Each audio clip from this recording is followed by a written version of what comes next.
lakini serikali hii ikakuja kuharibu. Ndio sababu chai imefifia tena. Wameshindwa na kazi yote, kazi yao ni uporaji tu.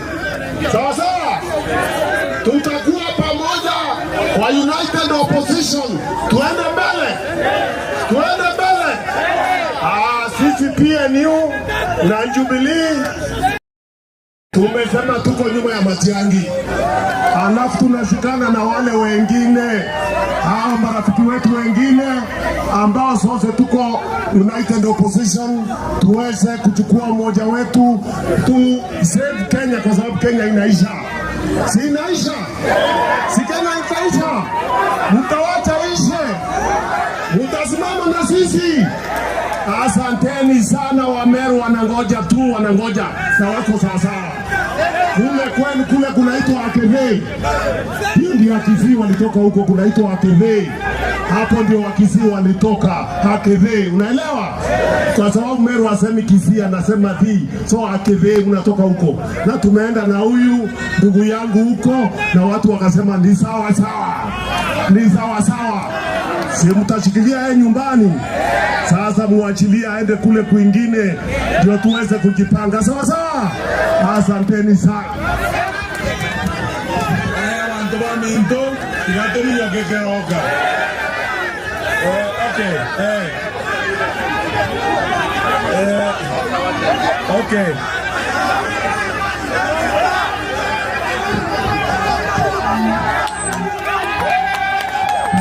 Masomo haya, vijana haya, Ruto ni one, Harambee, Harambee.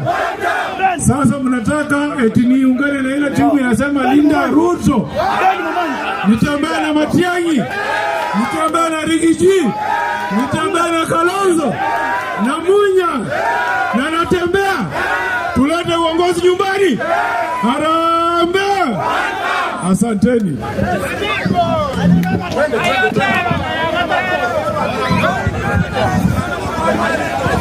Abantu baminto tobwaterane bakamu naende nabasoroire kamorancheti tobaisa baitabera nebintu ebigokorwa ebityo bichinga mwanjire twanja mang'ana iboli. Hapana, kero omonto nabwate uhuru yokora siasa yaye. Respect democracy and the rule of law. Monto ni wenzo dada kuhamba siasa na you monto UDA, let them do meetings bagende. Lakini kwa chokoleta kise itoika kuna wanto na yubaru sibo yugis wache waita wanto keroka, we will not accept. Na ende mo basa kuoro kimabera sa wanto buna abuoto igwana nile. Muna moko banyora babuga atuye bairu polisi abande batotebi ngoko bachi besa bakore binte bisenzi ngejeke biriyo. To igwana nile. Yasaba sasa ni mbuya mono tikandalia bakisangi wane mbuya mono.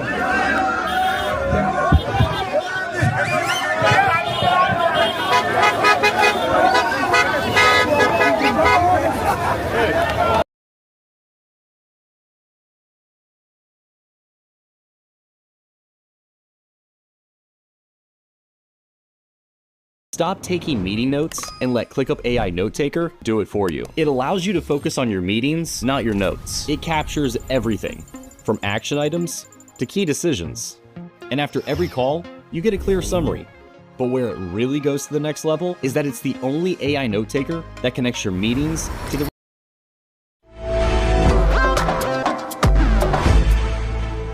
Last I checked, Youth Leader Oburu Oginga was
Jamani, nimekuja hapa na wenzangu viongozi wa upinzani.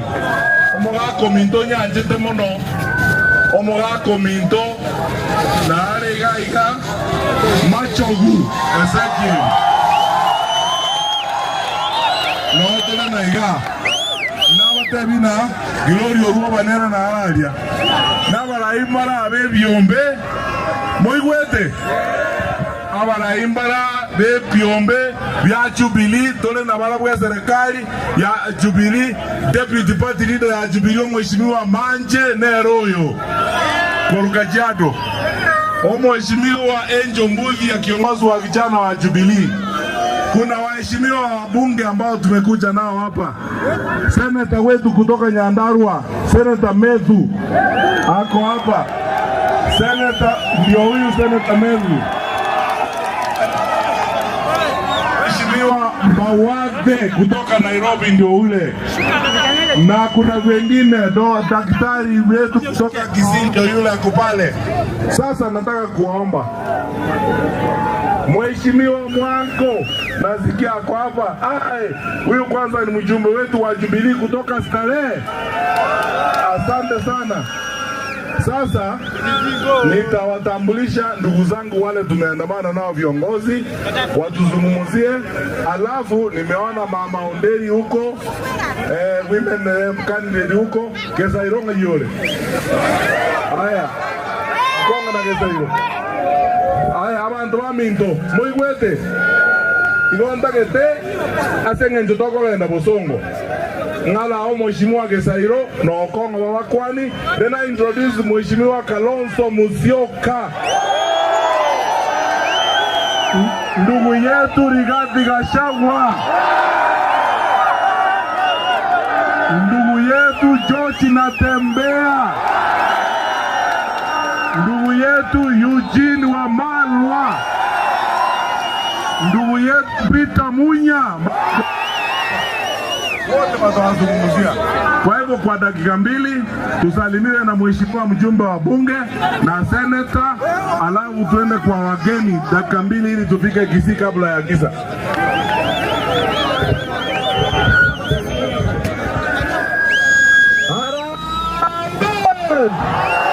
Endoko ya muga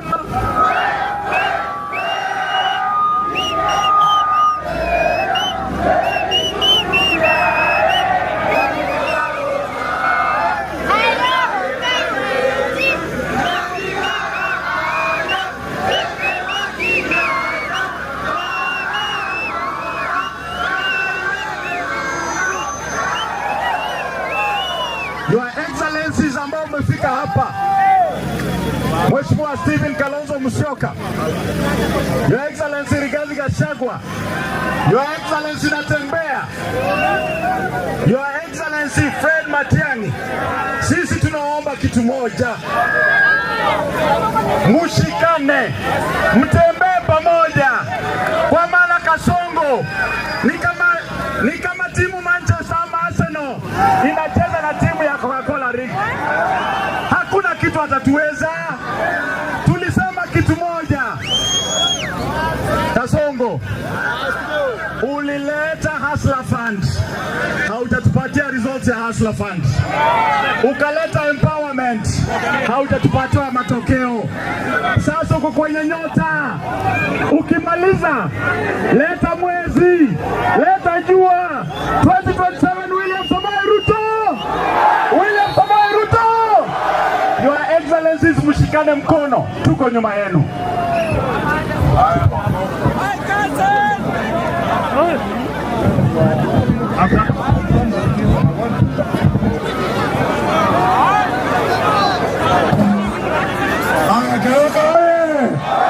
Vijana oye!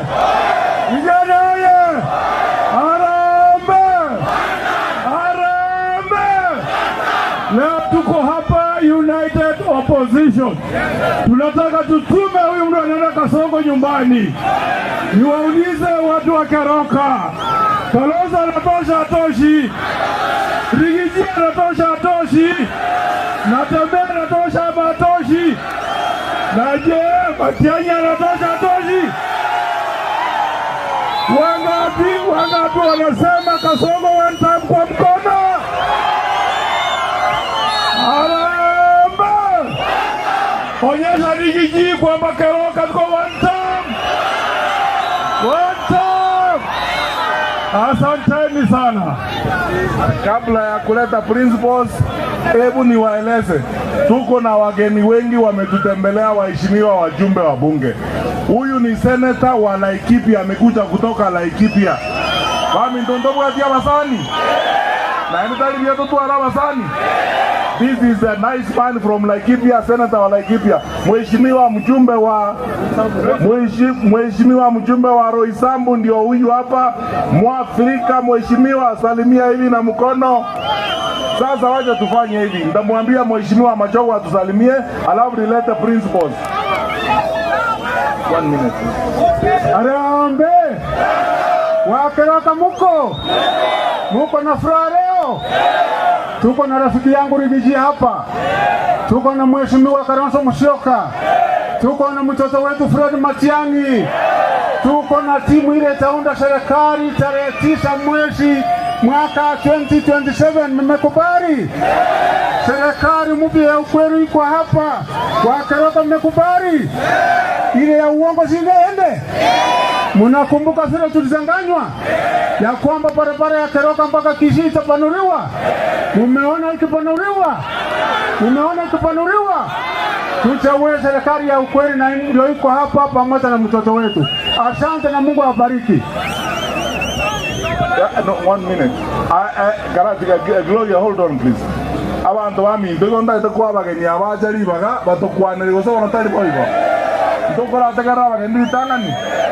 Kiara Gloria nara omanyakero goito Jubilee nare ga kemosi iganta gete abageni baratokwanira manyakero neza baraibaita tumanyako ganda bosongo goso onatari boibo.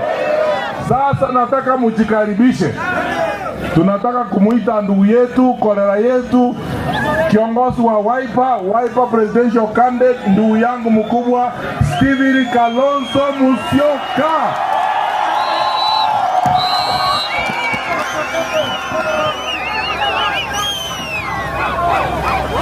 Aya, Keroka hoye! Kolera zangu hoye! Abantu bambintu ni mbiamore.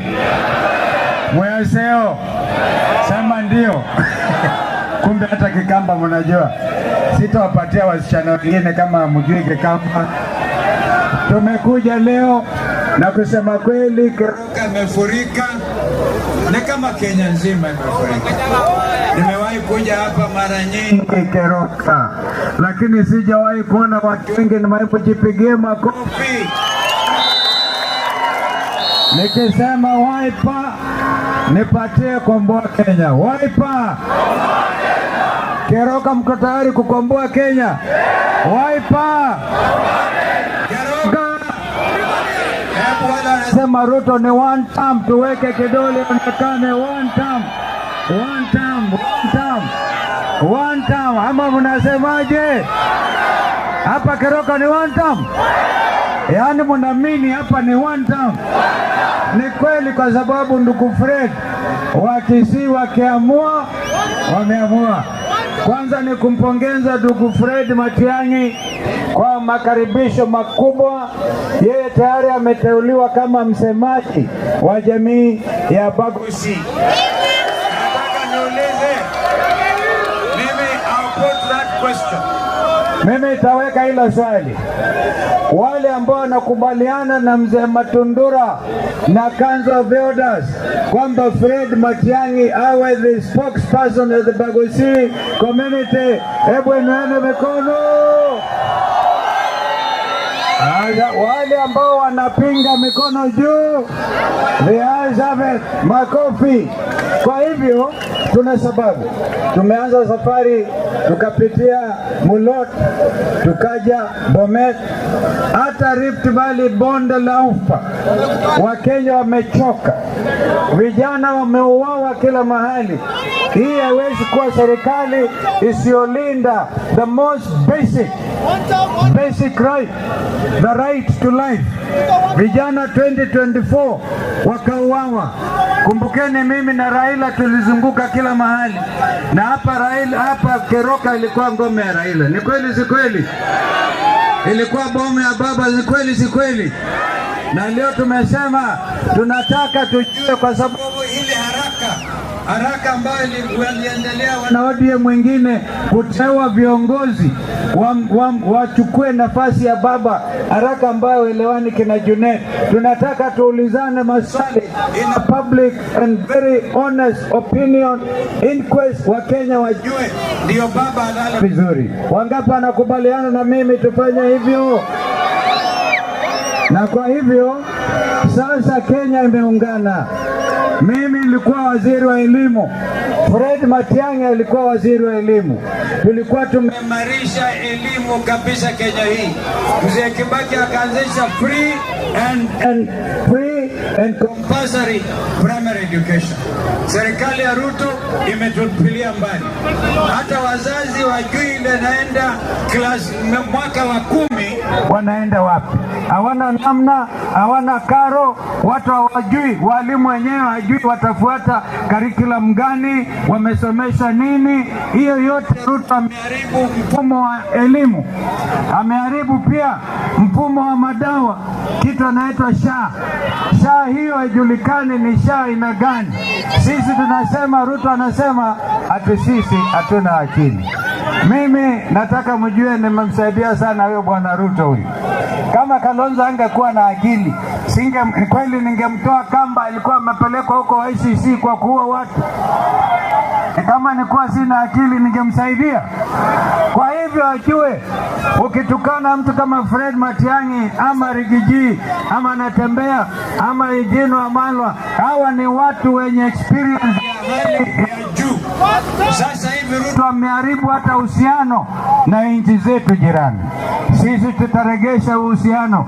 Bidhaa za kutoka South Sudan zinarundikana Port of Mombasa, mpaka watu wa South Sudan wakauliza, sisi kwa sababu tumejipatia uhuru hivi juzi na uchumi wetu hauna nguvu kama wa Kenya, kwa nini mnakataza bidhaa za South Sudan kutoka Mombasa, ambayo ni ruti mzuri na ambayo inapitia upande wa Dore, inaendelea upande wa Nadpa mpaka wetu.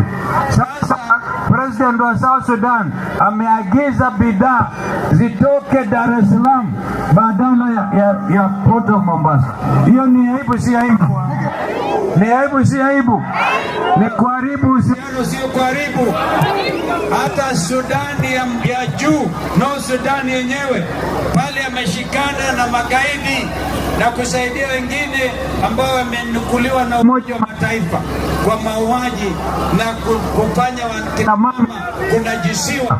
Na hiyo ni tabia moja Kenya sasa imejiingiza katika migogoro ya nchi jirani. Kwa hivyo sisi tunaungana na ndugu hawa, na leo tumekuja kuomba ruhusa munipatie mimi na wenzangu hawa Fred Matiang'i tuokoe Kenya. Mtafanya hivyo? Mtatupatia Fred Matiang'i tukomboe Kenya? You know Fred, I remember one time nilikuja hapa Keroka. Walikuwa nakusumbua that time. I don't know, they are trying to mess you up. Nikasema Fred uje. Sasa kumekucha. Ruto anasema ati atashinda sisi na kura 2,000,000.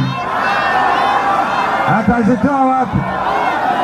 Wangapi anasema tunamshinda na 5,000,000 siku ya kwanza namna hiyo? Na kama angekuwa muungwana, vile wa Kenya wamechoka na siasa ya upumbavu, na siasa ya udanganyifu, na siasa ya urongo mtupu, yeye angejiuzulu kutoka leo. Vile nimeona Kenya tangu jana upande wa Embakasi, hapa leo Keroka, wa Kenya wamechoka. Kwa hivyo sitaki kuongea zaidi, tunataka tufike Kehumbu pale kwa Mzee Nyachae, na tunataka tuteremke pale chini town yenyewe kabla usiku. Kwa hivyo wangapi tena wanadhibitisha tuko pamoja, sisi zote tushikamane? Asanteni sana. Oh, sorry. Nataka niwaonyeshe Fred with your permission. Huyu msichana, mnaona msichana Mkisii. Nyinyi mmezoea kuchukua wasichana yangu. Mimi usichukui. Unaenda kumpatia mbunge wa Dagoretti North na amesoma zaidi. Anaitwa Bosbori. Nora, sema Nora Bosbori. Wangapi ataelekeza huko, na wale wako huku, na wale wa Kisii wako Nairobi na timu yote kwa tiketi ya Wiper. Na nitaambia wenzangu wanikubali huyu msichana vile amesoma kompyuta, ili Ruto asije akaiba kura zetu. Kuna wale wengine, kuna hapa wengine wengi hapa. Chererani yako hapa na wale wengine. Kwa hivyo tunasema asante sana. Meona Victor, my deputy party leader, sijui kama ako huko. Victor Ogeto. Victor Ogeto. Na wale wengine wote, kwa sababu principals are speaking, hamwezi kuongea. Yaani sasa mambo yenu ni hayo, tumewatambulisha kwa watu wetu. Asanteni sana. Mungu alinde Keroka na Bagusi.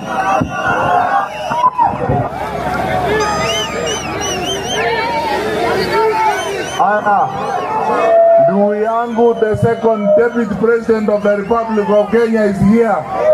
Lakini kabla hajaongea nataka tu Munya wasalimie, alafu nimuite Rigiji na natembea na Wamalwa.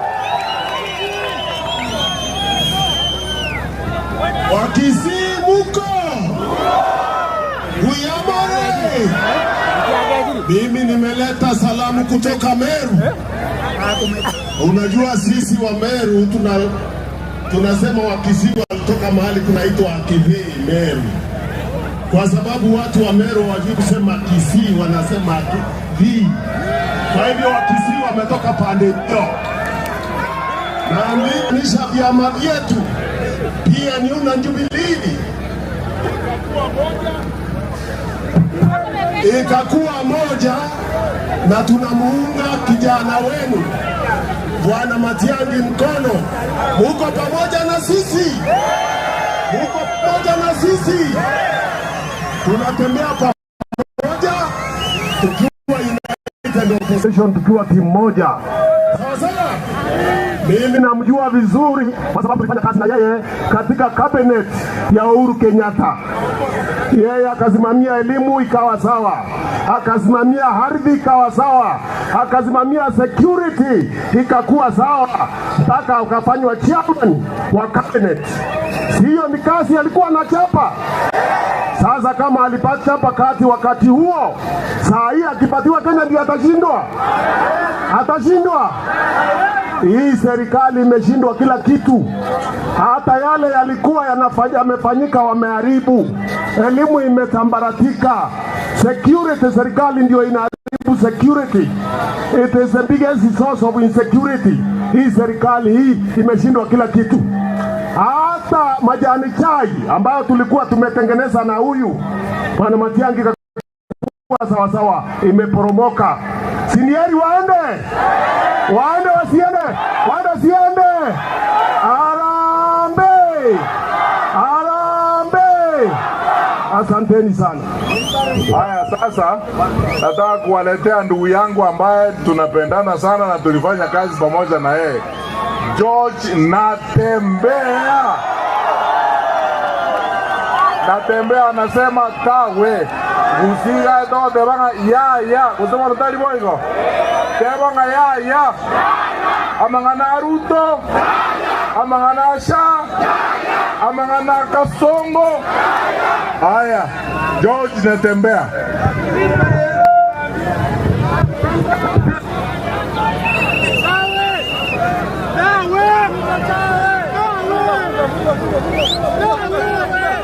Keroka mjambo. Keroka oye. Keroka oye. Watu wetu, taifa la Kenya liko kwa matatizo. Vile tunaongea saa hizi hakuna kitu Kenya inafanya kazi. Gharama ya maisha iko juu. Elimu imesambaratika. Afya imesambaratika. Ushuru imeharibu biashara, hata kwa Keroka ushuru umeharibika. Sisi kama viongozi wenu ambao mnaona hapa mbele, hii ndio serikali ambayo itaundwa 2027.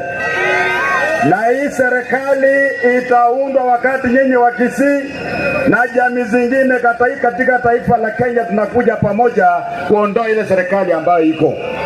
Mwenyezi Mungu anatupatia nafasi tena mwaka wa 2027 kujipigia kura sisi wenyewe. Mambo ya kulialia tuwache, tupige kura tumuondoe Ruto, si ndio? Wangapi wanasema tunamuondoa Ruto? Wacha nione. Wa sasa mfanya biashara analia, mkulima analia, mfanyakazi wa serikali analia, polisi wanalia. Sisi tunataka tuunde serikali ambayo mwananchi akiona afisa wa polisi anamuona rafiki, haoni adui. Vijana wetu wameuawa na serikali, si ndio? Wameuawa, hajauawa. Tumesema haya mambo ya kuua vijana wetu yanakwisha 2027. Wala ambao mko na wasiwasi labda kwamba mnaona hii timu itakuja kugawanyika, tumesema kwamba sisi hatutagawanyika. Tunaunda timu kama ile mpira, ile ya kandanda. Matiang'i labda anacheza namba 10, Rigiji anacheza namba 9, wengine wanacheza namba 3, mwingine ni captain, lakini ushindi tukipata ni ushindi wa timu zote, ndio? Tuko pamoja watu wetu. Hawa jamaa wakiwaletea pesa, maana wataleta pesa. Wako na pesa mingi, hamuoni pesa maana wameipa pesa. Ile maloni wanaleta yote, wanakula, wanagawana. Wakati wanaleta pesa ya Kasongo, kula pesa. Unaona? Msiwache pesa itakuja kutusumbua, kula hiyo pesa. Lakini hata ukikula pesa, kumbuka mahali utaweka kura, si ndio? Leo hii tumekegwa kwenye sherehe ya kuidhinisha Matiang'i Fred kama msemaji wa jamii ya waguzi. Mnakubaliana hiyo? Kuanzia leo Matiang'i akishikwa na homa, akikohoa, Wakisii wote wanashikwa na homa. Tumeelewana? Na mimi naleta salamu kutoka kule magharibi, kule Western. Huko tuko gangari, tumefunga, imefungika, hakuna mtu anaweza kuingia huko. Sasa kura ya Umugusi, kura ya Western, kura ya Mlima, kura ya Western, kweli Ruto atapitia wapi? Atapitia wapi? Na sisi tumesema kura yetu ya rais tunahesabia kule kwa constituency, mambo ya national tallying center, mambo ya ukora hatutaki. Tunahesabu kura ya MCA, kura ya MP, kura ya senator, women rep, governor na ya president tunahesabia kwa constituency, tunamalizia hapo. Mambo ya ukora kwenda kwa Nairobi tunafanya nini? Na wakileta mchezo, sisi wengine pia ni makomando. Moto fire. Haiwezekani. Tuko pamoja watu wetu. Jambo la la mwisho, wale ambao mnafikiria kwamba mnakuwa na wasiwasi kwamba iwezekani kuondoa rais ambaye yuko kwa kiti, demokrasia ya Kenya inatupatia nafasi kila baada ya miaka 5 kupiga msasa wale viongozi ambao tulichagua. Tukiona kwamba hawajafanya kazi vizuri, tunaondoa, si ndio? Yule ambaye ataenda kuweka mfano kwamba inawezekana kumuondoa rais ambaye kwa kiti, atakuwa Rais William Samoei Ruto. Yeye anaenda wapi? Na sisi hatujukii jamii ya Wakalenjin, maana Wakalenjin pia wanaumia vile kila mtu anaumia. Kama ushuru iko juu, hao pia wanaumia. Kama elimu ni mbaya, hao pia elimu ni mbaya. Sisi tunachukia mtu mmoja ambaye ameangusha taifa la Kenya. Jamii ya Wakisii, jambo langu la mwisho, uongozi wa taifa la Kenya kamwe tena haitakuwa ni mambo ya guesswork. Kuchukua mtu ambaye hajawahi kufanya kazi mahali popote, alafu mnamweka kuja kuwa rais wa Kenya, hiyo ndio matatizo. Saa hii tunaenda na track record. Ama namna gani? Taifa la Kenya linastahili kuwa first world, sio kuhangaika na mataifa mengine ambayo yako chini. Kule kwetu Western tunasema mambo yote mabaya tunasema tawe, si ndio? Mimi nataka kuona Wakisii mpaka kule nyuma, mpaka State House wasikie kwamba Wakisii wamesema tawe. Waje nione. Samani tawe. Kwa ukabila tawe. Umaskini. Ukosefu wa usalama. Ukosefu wa ajira. Mapendeleo. Kasongo aenda siende. Waje nione kwa mikono kwa Kasongo aenda. Mwenyezi Mungu awabariki sana.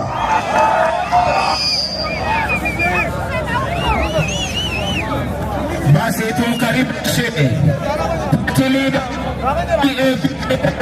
Mheshimiwa Eugene Wamalwa. Tusalimiane hewani. Keroka mbiamore Mlembe mama wanya sae Mlembe. Asanteni kutukaribisha hapa. Sisi jambo limetuleta hapa ni moja tu. Tuko tunaunda serikali ijayo ya Jamhuri ya Kenya. Wanasema safari ya kesho hupangwa leo. Tumekuwa na huyu Kalonzo huko Ugambani, kutoka huko Kitui, Makueni, Machakos, Malili hadi Malindi, wote wamesema ni one term. Kaunti 10 za mlima, kutoka Nakuru, Laikipia mpaka Nyeri, hawa kina Rigiji wamefunga huko yote. Leo tumeanzia Kisii, tunataka twende hadi Kitale. Mko tayari utembee pamoja? Tangu asubuhi kutoka Narok Town wametuambia ni one term. Asubuhi tumeingia Mulot, one term. Tumeingia Longisa, one term. Tumeingia Bomet, one term. Tumeingia Chepilach. Keroka mwasemaje? Keroka mwasemaje?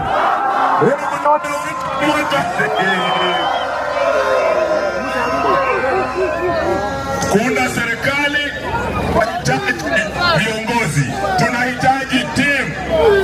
Hapa kwenu muko na mchezaji hodari sana, striker kabisa, mchezaji wa kutegemewa, anaitwa Dr. Fred. Mimi na huyu Fred na huyu Peter Munya tumekuwa kwa ile serikali ya Uhuru Kenyatta. Wakati kazi imeshinda, Ruto akazembea kazini, akaenda akaanza kutangatanga. Tulikuja hapa Kisii, Uhuru akawaomba mtupe huyu kijana wetu Fred. Alikuja, tukaunda kamati ambayo tuliendesha serikali na Uhuru Kenyatta. Anatosha hatoshi? Leo tumerudi tena sababu baada ya miaka 4 ya Ruto kupewa serikali, kazi ya elimu, sekta ya elimu imemshinda, haijamshinda? Sekta ya afya imemshinda, haijamshinda? Sisi tukiwa na huyu Matiang'i na Uhuru tulikuwa tumeweka kitu kinaitwa Linda Mama. Ilikuwa inalinda mama wetu wote wa Kenya. Wewe uwe bodaboda Keroka, wewe uwe mwalimu ama muuguzi ama hata polisi. Ilikuwa mke wako akipata mimba, akiingia kwa hospitali atajifungua bure. Tunalinda wote.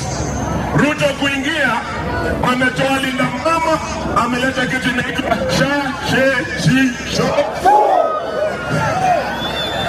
Keroka. Hiyo sha inafanya hapa kweli? Tulikuwa na mambo inaitwa afya. Mtoto wako shuleni akigonjeka, serikali inasimamia, mwalimu anakupigia simu sema mtoto alipata shida kidogo, ametibiwa. Hiyo pia ameondoa. High education. Tulikuwa tunahakikisha mtoto yoyote awe mtoto wa maskini ama tajiri, wana usawa, equal opportunity to realize their God-given potential, getting the highest education in this country. Ameleta kitu inaitwa new university funding model.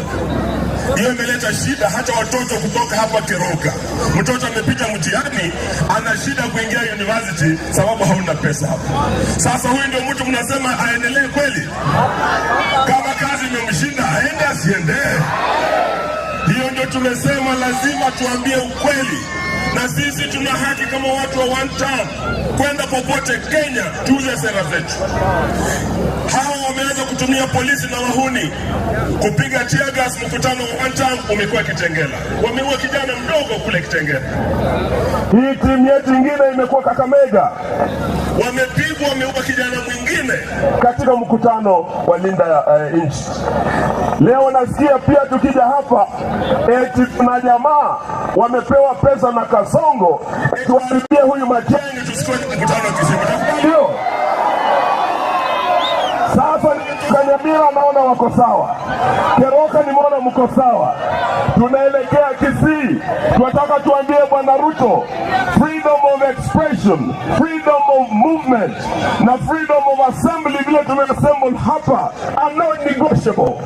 Sisi tumesema demokrasia aliyopigania George Moseti Anyona kutoka Kisii, Raila Odinga na Kinorengo, Kenneth Matiba na Rubia, they are not negotiable and they do not depend on the generosity ya Bwana Kasongo ama Bwana Arati ama vijana wake hapa. Mtaturuhusu tuingie Kisii jamani? Twende tuuze sera zetu, twende Kenya yote. Na lakini nimesikia Kasongo eti anakuja na pesa kidogo anaanza kupea watu wetu.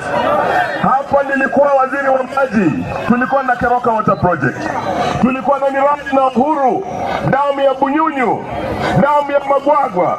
Miaka 4 imekwama, Ruto hajafanya kazi.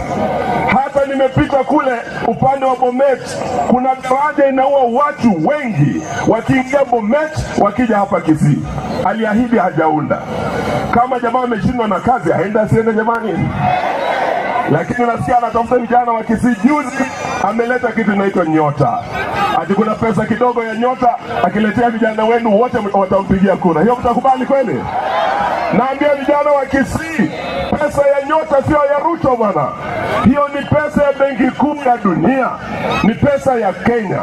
Lakini vile hapo nimeona simshaamua. Hata akuja na Nyota Ruto ni one, akuja na Nyota Ruto ni one, akuja na mwezi Ruto ni one, akuja na jua Ruto ni one. Nimeamua asidanganye na Arati. Asidanganye na Arati, huko ni mbaya.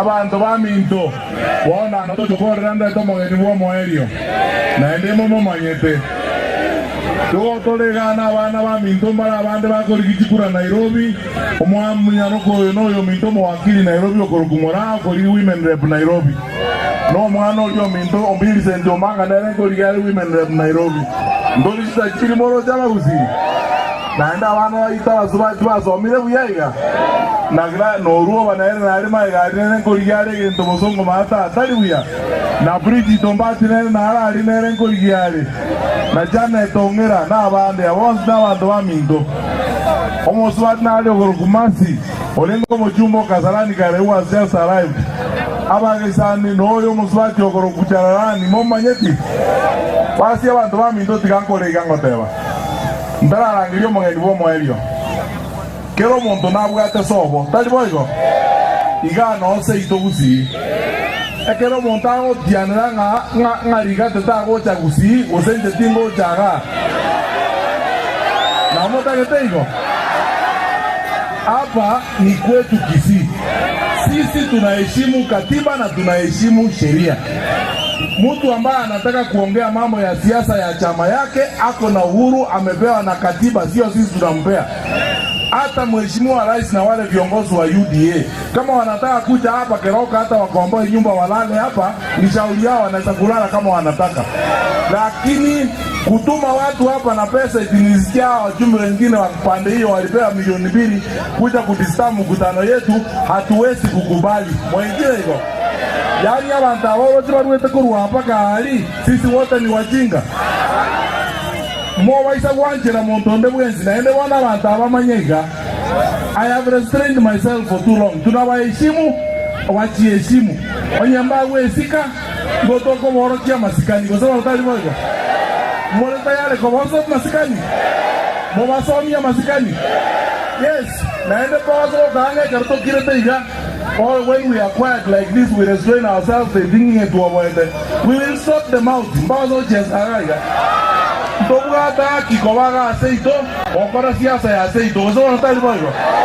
Naende tiganje aceito iga, nombiari iga, naona arokerte iga, naongo te okuela iga, naongo te utinde kuga.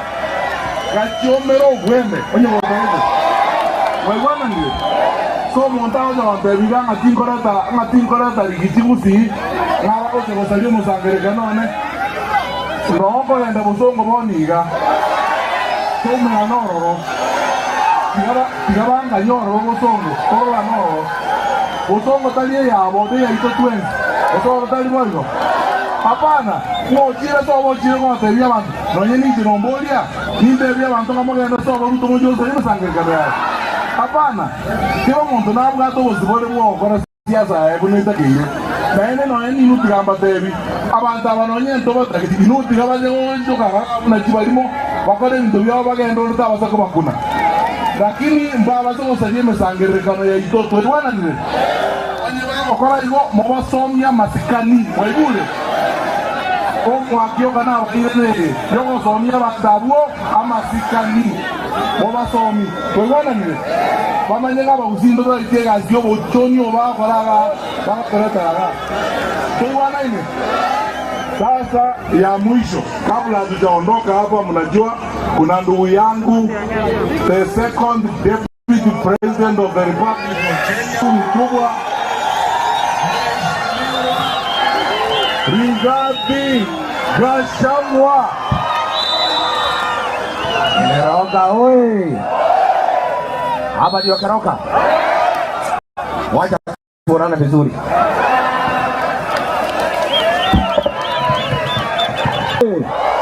Kwa Kisii kwa sherehe ya maana sana.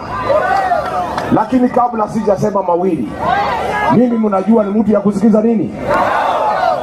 Nikisema DCP mnasema sikiza ground. DCP wacha nisikize ground kwanza. Si ndio?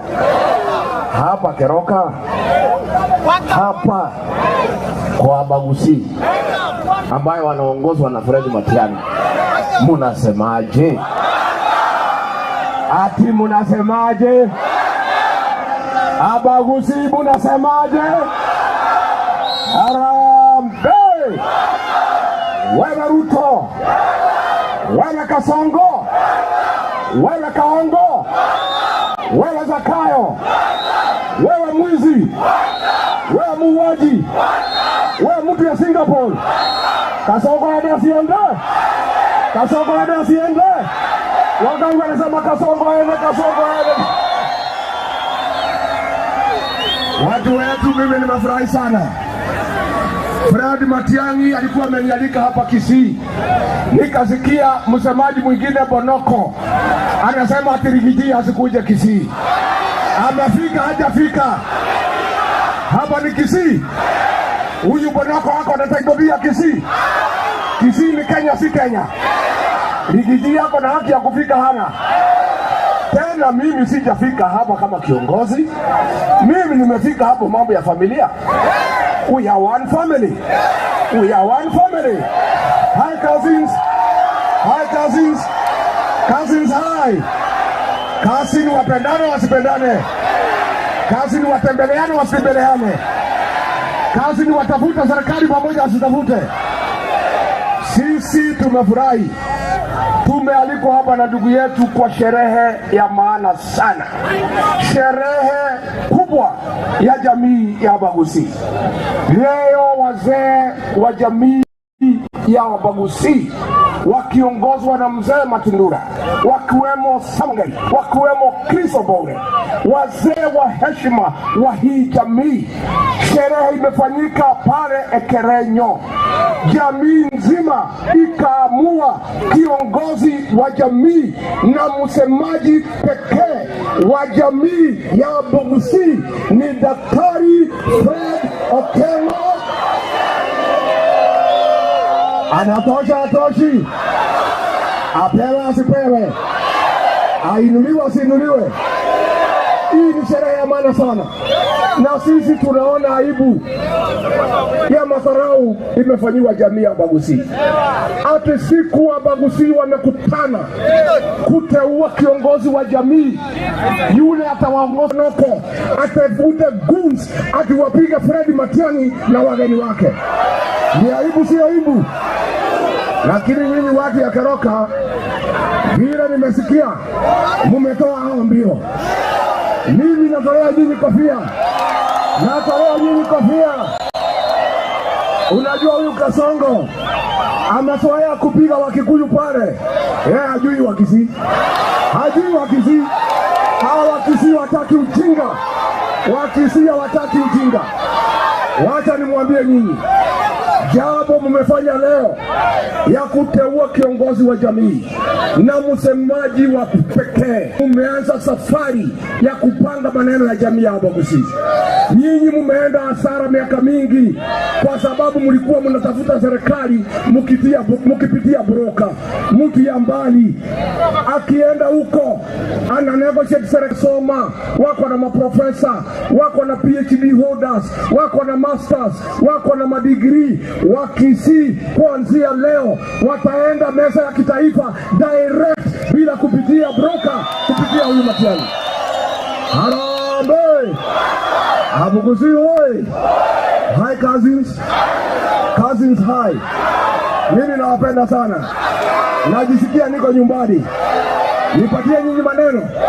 Niseme nisiseme. Niseme nisiseme. Mimi niliona shida kubwa nikiwa deputy president wa William Ruto. Tulikosana na hiyo jamaa kwa sababu ya uongo. Huyo mtu wako uongo kuliko mtu mwingine katika dunia hii tunakaa. Siku tulikuwa pale, tulikuwa na waziri anaitwa Eskel Machogu, waziri wa elimu. Akafanya kazi mingi sana hapa Kisii ya kutetea Wakisii na kuwasaidia jamii ya Wabaguzi. Siku wamemfukuza, nikauliza Kasongo, wewe rais, hawa Wabaguzi, ile mzee amekuwa akitetea hawa ni huyu Machogu, umemfukuza. Akasema sitaki hiyo mtu, wewe umefundisha ukabila ni kama wewe.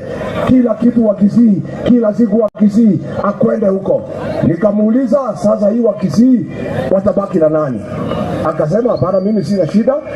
Kulingana na mimi kama William Ruto, kiongozi wa jamii ya Wakisii ni Silvanus Osoro. Ni aibu si aibu? Ni aibu si aibu? Ni aibu si aibu? Mimi nikauliza William Ruto, hata kama nadharau hii jamii ya Wabaguzi, sasa Osoro mtoto kidogo atakuwa namna gani kiongozi wa jamii ya Wabaguzi? Akaniambia Osoro atasaidiwa na Javed Nyakundi na huyu Zahiri. Sasa Muhidi ndio mkubwa wa Kisii. Ni aibu si aibu? Sasa nyinyi nataka kuuliza nyinyi, huyu kiongozi amepatikana leo, mtamchunga? Mtachunga heshima yake? Unajua ndio kiongozi ya faulu ndio aheshimike Mlimani, aheshimike Ukambani, aheshimike Pwani, aheshimike Magharibi, aheshimike jiji la Nairobi, lazima kwanza aheshimike hapa nyumba. Charity begins at. Sasa huyu kiongozi, naona hiyo watoto ya Ruto, akina Osoro, akina Zahil, akina Nyakundi wakimtukana Fred Matiang'i, na nyinyi mnapewa 200 mnapiga makofi kiongozi wa jamii ya kitukano. Mimi nataka niwaambie nyinyi, kama mnataka tutembea na huyu kiongozi tutatembea na yeye, tutamheshimu kwetu, lakini lazima kwanza ndio sisi tumheshimu, aheshimike nyumbani, si ndio? Mimi nashangaa sana pale kwetu Mlimani, hakuna kiongozi anatukana mimi akiwa Mlimani. Wakitaka kunitukana wanaenda kunitukania Sugoi. Kuanzia leo mimi nikiwa kazini yenu natoa amri, huyu Matiang'i asitukanwe hapa Kisii na hao vijana ya Ruto. Harambee! Huyu Osoro akitaka kutukana Matiang'i aende amtukanie Sugoi. Vijana mpo? Hii ni vijana. Huyu kiongozi akitukanwa tena nitatafuta nyinyi nichape nyinyi kiboko. Mtakubali atukanwe? Mtakubali? Harambee! Sasa huyu Kasongo anasema ati atapeleka sisi Singapore. Ni uongo si uongo? Pale kwetu amewacha maneno ya Singapore kwa sababu tunamchekelea. Akitaja tu jina Singapore sote tunaanguka na mche. Tufanye practice. Mnajua kucheka? Na mvumilie, nikitaja Singapore mcheke kabisa.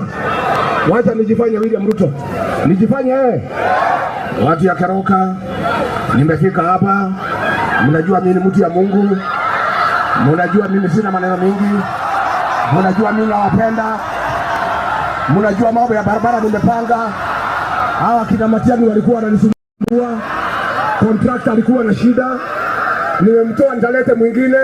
Hata hii mambo ya University ya Bomet na Choguti aliharibu, nikamfukuza nikalete Migosi. Sasa itajengwa. Sasa watu ya Keroka naomba, saa hii mambo ya bottom up iliharibika kidogo. Nilikuwa nimepanga vizuri nikachanganyikiwa, lakini sasa nimeketi na wataalamu, nimepanga vizuri. Watu ya Kisii naomba munipatie miaka 5 nitengeneze Kisii ikae kama Singapore. Harambee! Ni muongo si muongo? Aende asiende? Aende asiende? Ya mwisho naomba, huyu kiongozi ndio afaulu, lazima mtafutie jeshi ya kutembea naye, si ndio? Lazima kiongozi akuwe na jeshi. Mimi William Ruto aliniweza kwa sababu sikuwa na jeshi langu. Nilienda harusi na gari yake, kufika mtu akaniambia nishuke. Sasa nimerefuka, nimetengeneza gari yangu. Akitaka harusi tukutane, mtu akuja na gari yake. Huyu Fred Matiang'i ndio afaulu. Lazima mpatie viongozi, governor, senator, women rep, MP na MCA kwa chama ambaye anaongoza, ndio apate askari ya kutosha. Harambee! Asaidiwe. Apewe askari asipewe. Na niulize nyinyi wa Kisii, ndio heshima ya huyu kiongozi ingie from today. Wale wabunge hawatembei na yeye, wakija hapa mnaambia warudi kwa Kasongo, si ndio? Si ndio? Mukifanya hivyo heshima ya huyu kiongozi itapatikana, na yeye atapata nafasi ya kumwacha hapa atembee na sisi Kenya, ndio aweze kufaulu, si ndio? Ya mwisho, kwa sababu huyu Kasongo mimi namjua, si mimi nilimsaidia akakuwa rais, nikampatia kura 4 milioni, akanipiga teke. Mwenye kujenga ndio anajua kubomoa, si ndio? Kwanza kujenga ni gumu sana kuliko kubomoa. Kujenga ni miaka 3, kubomoa ni 2 hours. Nibomoe nisibomoe? Nibomoe nisibomoe? Sasa hii mtu mimi namjua. tukitoka hapa siku ya Jumatano, atapanga safari ya kurudi. Atapanga. Na mtaniamini mimi namjua. Sasa yeye akija, nataka nimchanue kidogo.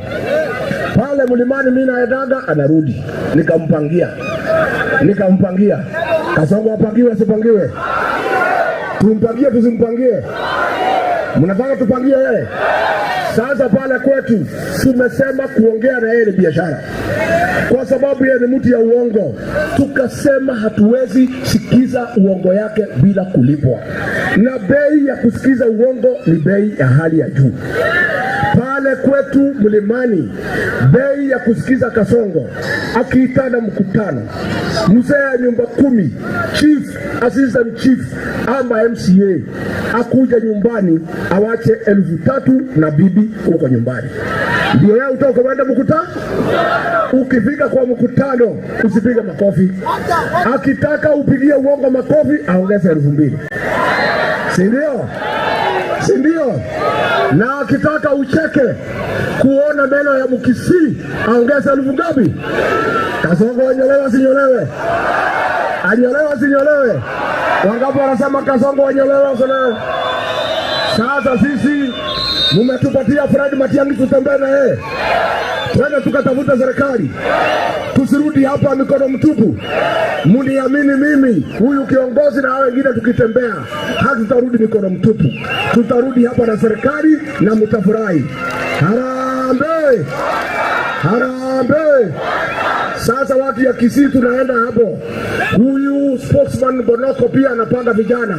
Watu ya Kisii muige mfano ya watu ya Keroka ndio tusikute na shida. Na nyinyi watu ya Keroka niwapenda sana na mimi nitakuja kutembea hapa. Na nyinyi nimealika nyinyi wa Munyoro. Mtakuja? Mtakuja wa Munyoro? Mtakuja siku gani? Mtaletwa na nani? Mtaletwa na nani? Kiongozi Matiang'i ukinikubalia, nimekuza hapa na kijana ya Maumau. Yule alisema hata nyolewa mpaka Kasongo aende nyumbani. Kijana huyu ya Maumau, huyu anaitwa John Melo, kuja hapa. Huyu kijana ndio dawa ya Kasongo huko mlimani. Alisema atanyolewa Kasongo akienda nyumbani. Keroka oye! Keroka Harambee! Hapana, hiyo wanda maitoshi. Sema wanda mkubwa kama William Ruto anakunywa chai asikie inaonja mwarobaini. Keroka Harambee! Keroka Harambee! Aende asiende! Mwizi asiende! Muaji asiende! Walikuwa wamesema hatutafika Keroka. Hapa ni wapi? Hapa ni wapi? Sisi tunataka kuambia William Ruto. Wewe William Ruto, najua naangalia ile kamera, mimi najua wakati ukienda mkutano anaangalia ile kamera. Wewe William Ruto. Wewe William Ruto. Wewe William Ruto. Wewe William Ruto. Ametuzoea. Ametuzoea. Kasongo. Kasongo. Tutakafukuza. Tutakafukuza. Kasongo. Kasongo. Keroka oye! Mimi nataka niwaulize swali moja. Kwanza, nyinyi mnakubaliana mtupatie kiongozi huyu Dr. Fred Okengo? Dr. Fred Okengo.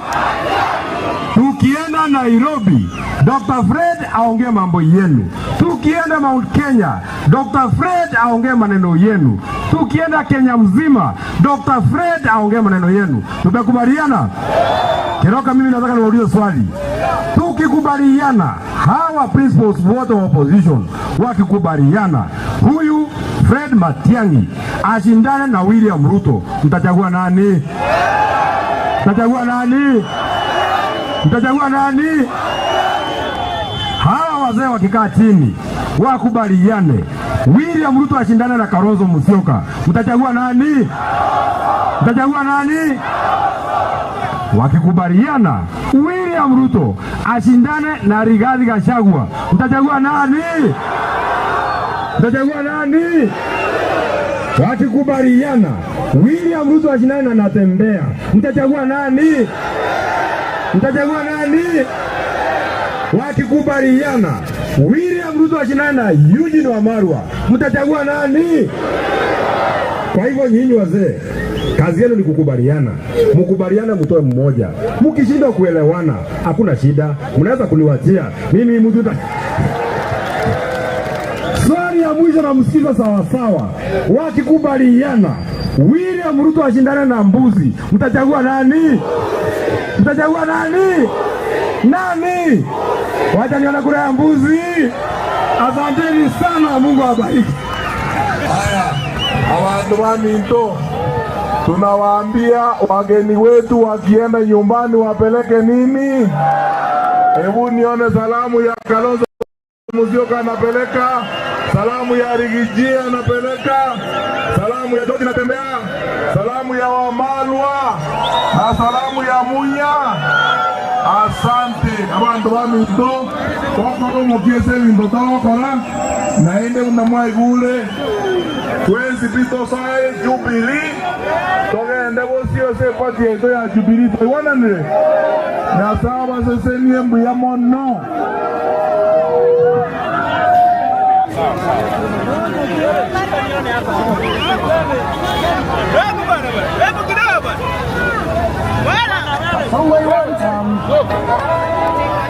One time, a time the one time. One time, every leader must know. One time, power comes and goes. One time, I do it what Gen Z. One time, they wake us from gold. One time, one time.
Wakenya songa mbele.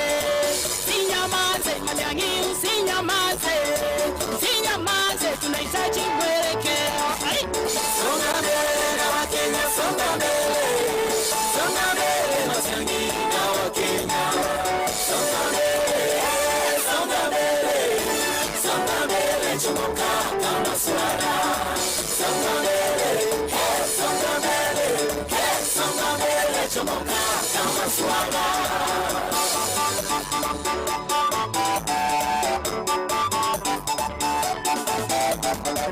Jenzi wote wanauliza uko wapi? Wanalia wakisema wana kazi. Songa mbele, uko wapi? Songa mbele, vijana wanauliza. Tumechoka, tumelia sisi wote. Tumechinjwa kiuchumi, tumechoka. Mama mboga wanalia, mama mboga. Tumechoka, tumechinjwa kiuchumi. Songa mbele na Wakenya, songa mbele. Songa mbele Matiang'i na Wakenya. Songa mbele, songa mbele. Songa mbele, chomoka kama swara. Songa mbele, songa mbele. Songa mbele, chomoka kama swara.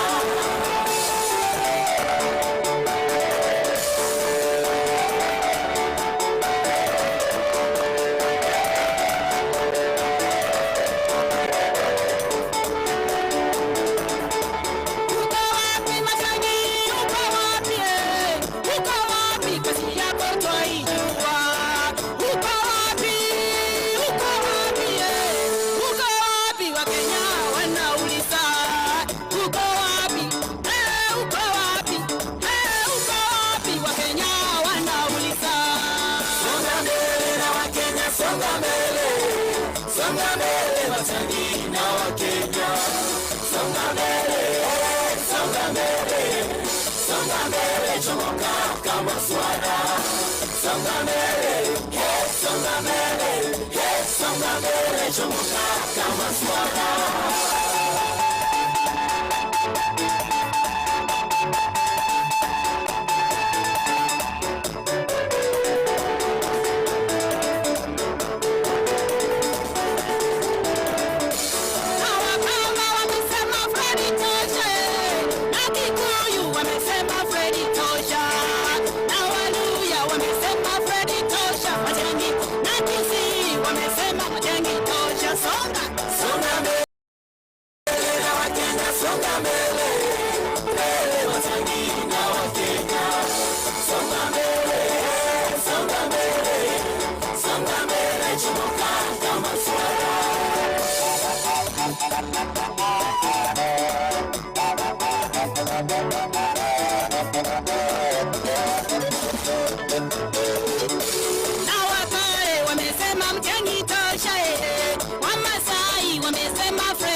Songa mbele na Wakenya, songa mbele. Songa mbele Matiang'i na Wakenya. Songa mbele, songa mbele. Songa mbele, chomoka kama swara. Songa mbele, songa mbele. Songa mbele, chomoka kama swara.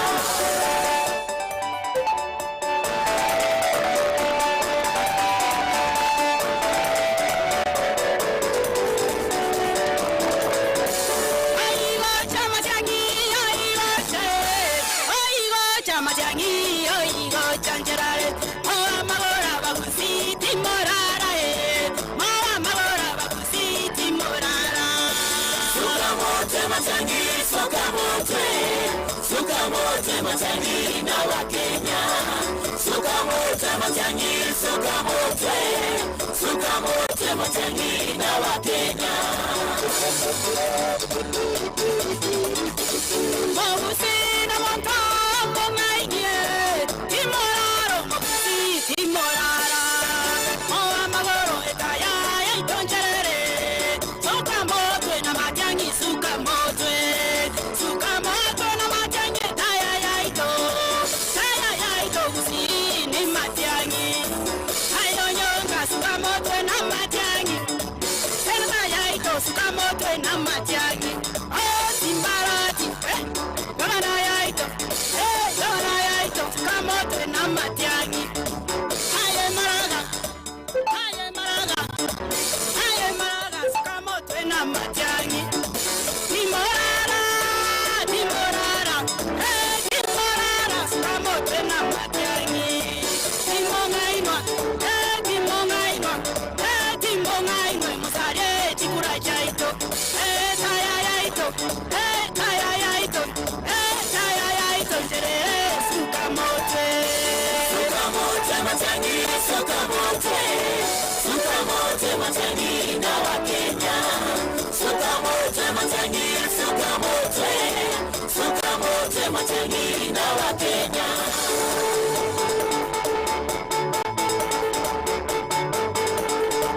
Zima mziki kidogo. Zima mziki kidogo. Zima mziki kidogo. Huko nyuma tunaona Gloria Orwoba Senator. Na hapo Matiang'i ako na Mheshimiwa Peter Munya.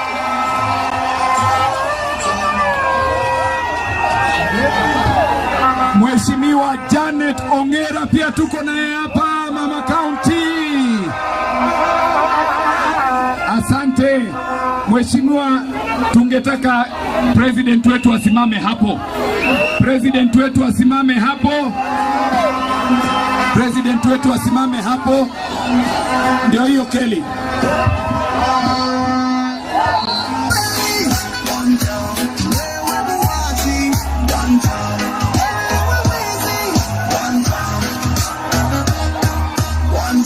Asante DJ. Asante DJ.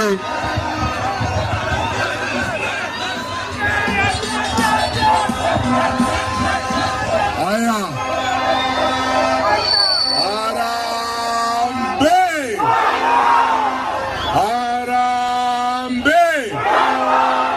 Keumbumbu yamole naende. Kwani gai keromongo. Abantu baminto. Aya na uwanjanio bonene mono. Nko bakirambu yamona nyasaba sesenie. And I want to tell you the truth. I love you so much. I love you so much. I mean, this is humbling. Ndiyamona sana. Bona abantu baminto. Musongo abantu bamde bakatokanye tona banga buna moleiga lege sunte getara bwata ibona arengana bagisangi bane abago tobwatisia abarayi baito bagusibonsi no barega noena bana baminto bande bakoligichikura Nairobi no bara babo mora Millicent Omanga na bande babo kemosi na bande aya abagisangi bana nacha na barabuo bona tiwa kwani ndio katagende oyo mo itamunya oyo kamere George Natembea oyo gatato Kalonzo Musyoka oyo kane Eugene Wamalwa no oyo gatano ni Mheshimiwa Rigathi Gachagua.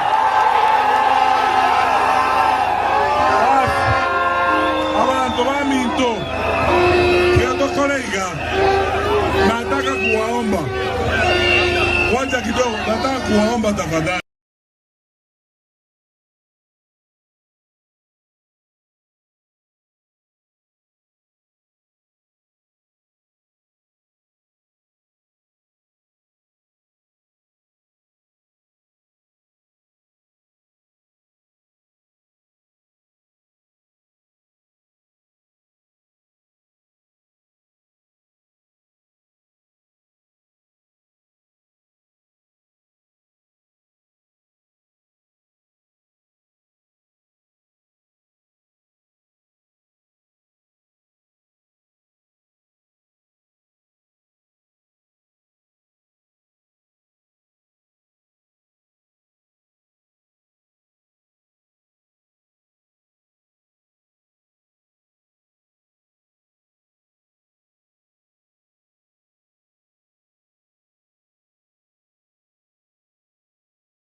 wawili tu wawasalimie, alafu tuende mbele.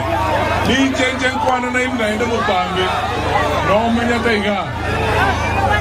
Mheshimiwa Kalonzo Musyoka abakwani.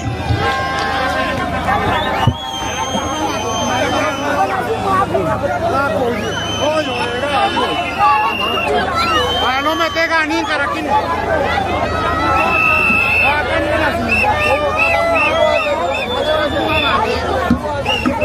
Ay, que hombre, oye. Abantu bamitu, nembiamore naende. Korera zangu mujambo. Leo naona nitaongeza wasichana wawili. Kwa sababu mapokezi ya ajabu. Leo kumekucha. Asemaye kama kumekucha Kenya nzima. Na leo ni leo, asiye na mwana aeleke jiwe. Tunasikia kwamba hapa kulikuwa atina sababu moja au mbili, kwamba kuna jamaa moja ama wawili walijaribu kuzuia Fred Matiang'i na wenzake wasiingie Kehungu na kwenda Kisii. Washindwe wasishindwe, harambee! Hapa ni Kehungu, hapa kwa mzee Nyachai, ndipo hapa, yaani hapa ni Kehungu. Ninyi mnasemaje hapa Kehungu? Nataka msikie Rigiji, nataka kumuona moja kuja hapa na ndugu yetu. Lakini mimi nakumbuka nyinyi watu wa Kehungu, nyinyi wakati mwingine kwa sababu ni kora na wakweli, nilimpatia Mheshimiwa Richard Tongi. Sijui kama Tongi yuko hapa. Yule Mheshimiwa Tongi ni rafiki yangu, hata wazazi wake walikuwa rafiki zangu, lakini naona hapa mmezindiwa na Muhindi ambaye aliingia kwa chama cha Wiper. Muhindi aende asiende? Kwa hivyo mimi nimekuwa na mwenendo huo wa kukuza viongozi, na leo tumekuja kumsindikiza ndugu huyu Fred Matiang'i, na tumekuja tuombe muruhusa kutupatie Fred Matiang'i tuende naye Kenya tuunde serikali mpya. Mtatupatia Fred Matiang'i? Yaani mnaamini mtampatia yeye na huko hatutasikia sauti nyingine ama namna gani? Ati Ruto alikuwa anasema anawaletea nyota, hata akiwaletea jua ile na koma pale hamtakubali. Wangapi anasema ni one time? Tusikie ujamaa, one time. Thank you ndugu Rigiji. Haya, Kehungu hoye. Rigiji amefika hapa kwa mzee Simon Nyachai. Simon Nyachai alipewa kazi na mzee Jomo Kenyatta kama PC wa Nyeri, akatuchunga miaka 10. Nataka kwa niaba ya watu ya Mlimani, kwa ile kazi Simon Nyachai alitufanyia, niseme watu ya Kehungu asanteni sana. Simon Nyachai alipokuwa kwetu, tulimpatia bibi anaitwa Grace, anachunga mali yake. Mali ya Nyachai ichungwe zichungwe. Mimi nakuja hapa kama cousin wenu kwa mambo ya familia. Hi cousin. Hi Makuzo. Wasimenane. Wakae pamoja wasikae. Watafute uongozi pamoja wasitafute. Leo tumefika hapa Kehungu tukianza ziara ya siku 3 katika kaunti ya Nyamira na Kisii, na tumealikwa hapa na wakazi Fred Matiang'i. Tulikuwa na sherehe ya maana sana kwa jamii ya Kisii. Leo wazee wa Kisii wakiongozwa na Matundura wamemteua kiongozi na msemaji pekee wa jamii ya Omugusi, Dr. Fred Okello Otieno. Anatosha atoshi? Ainuliwe asinuliwe? Mimi nakuja kuomba my cousin. Kama sisi ni one family, wacha tuongee nyumbani. Sisi ni familia moja. Sisi tumeenda hasara kubwa miaka mingi tangu independence kwa sababu familia yetu hatukuwa tunakaa kuongea. Sasa tumerefuka, tusema makazi ni wote waketi wapange mambo yao kama familia. Mimi nataka kuomba vile Matiang'i amepewa uongozi wa jamii ya Wakisii, mupee heshima na mumtafutie heshima ndio aheshimike kwingine Kenya. Hapa katika Keumbu, hii ni constituency gani? Nani mbunge? Huyu Muhindi ndio anatumiwa na Kasongo kuangaisha Fred Matiang'i. Hii watu kama mnapenda Fred Matiang'i, Kasongo akienda nyumbani, huyu Muhindi atangulie.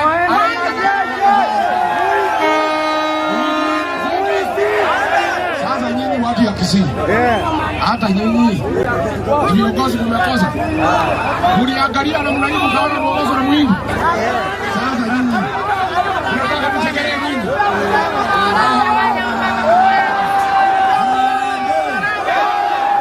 Muhindi kuongoza watu si mbaya, kwa sababu ni mke. Shida ni kusaliti jamii. Yeye mmempatia nafasi akiwa Muhindi kuwa mbunge, alafu anaangaisha mtoto wenu. Kasongo anaangaisha mtoto wenu. Siku tulikuwa pale katika baraza la mawaziri, tulikuwa na mheshimiwa Ezekiel Machogu ambaye alikuwa waziri wa elimu, kiongozi wa heshima, si ndio? Kasongo akamfukuza. Mimi naomba wacha kidogo, huyu kiongozi anaitwa Machogu, Kasongo alimuonea kwa sababu ya kutetea Wakisii. Alikuwa nafasi ya jeshi ikipatikana anatetea Wakisii, ya walimu ikipatikana anatetea Wakisii. Kafuomo akamfukuza, nikamuuliza kwa nini umefukuza Machogu? Akasema hii Machogu ni mkabila, anaongea tu mambo ya Wakisii peke yake. Wewe Rigiji ndio umefundisha haya mambo ya ukabila. Nitafukuza yeye alafu nifukuza wewe. Akafukuza Machogu alafu akanifukuza.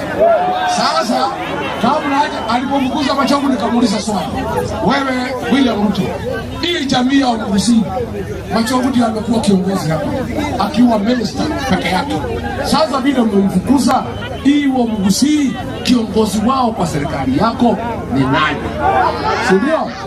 Unajua nijibu nini? Na hii mtu wako madharau.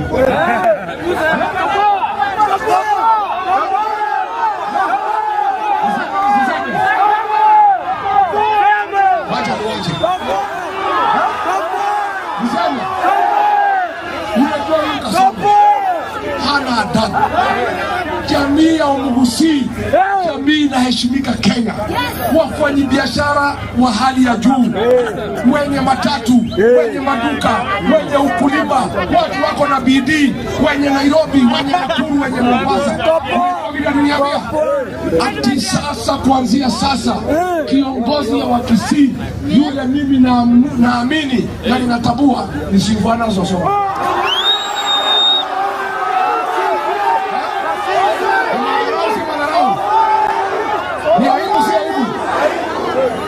Mimi wacha niongeleze Kasongo. Ile ndio TV ya Kasongo ile. Hebu point wewe Kasongo wewe. Wewe Kasongo. Wacha kudharau jamii ya Omugusi. Ati unasema Osoro ni kiongozi wa Kisii.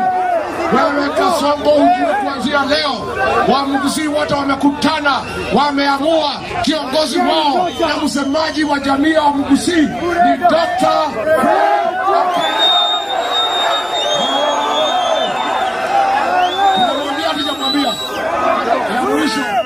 Naona Kasongo anatuma hiyo vijana, huyu Osoro na Nyakundi Jafeth na huyu Muhindi kutukana Matiang'i. Mtakubali? Mimi niwacha nikwambie pale mlimani, hakuna kiongozi ananitukana katika mlima. Wakinitukana wanatolewa mbio. Pale kwetu wakitaka kunitukana wanaenda kutukana Sugoi.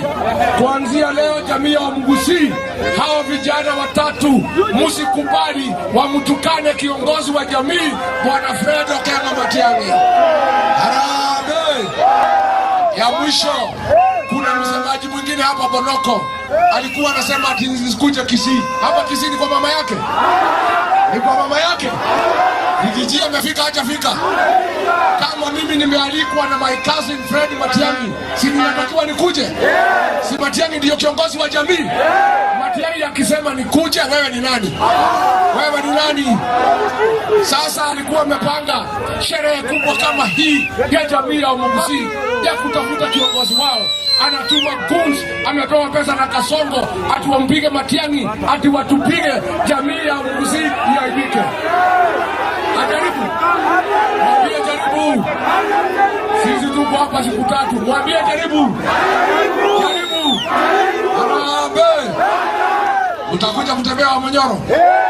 Utakuja? Utakuja siku gani? Utaleta na nani? Utaleta na nani? Asanteni. Haya, abantu baminto. Ngesairo tenaigo. Abachumbe bayabaraye baitobosi no bale igamu na bate. Wana zenye jukita chabere chimbe.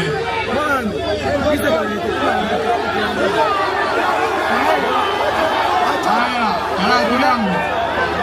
Mheshimiwa Ngesairo Neroyo. Mheshimiwa Tane Tongera Mamorora. Anton Kibage ndio lietwani. Mwatia oyo yako mwachoge. Nguna tika riziko. Haya, sasa maika. Haya, Mheshimiwa Mwafrika kutoka Waislamu Nairobi. Tuko na daktari kule kutoka Undari akiwa na ndugu yangu Mheshimiwa Omano pale. Tunataka kuongea Kisii kabla ya giza. Mheshimiwa Mawate, Mheshimiwa Masika Kuya, Mheshimiwa Gloria Oruoga, Mheshimiwa Natembea ndio yule ako pale nyuma. Yesairo, Rais Machogu. Machogu.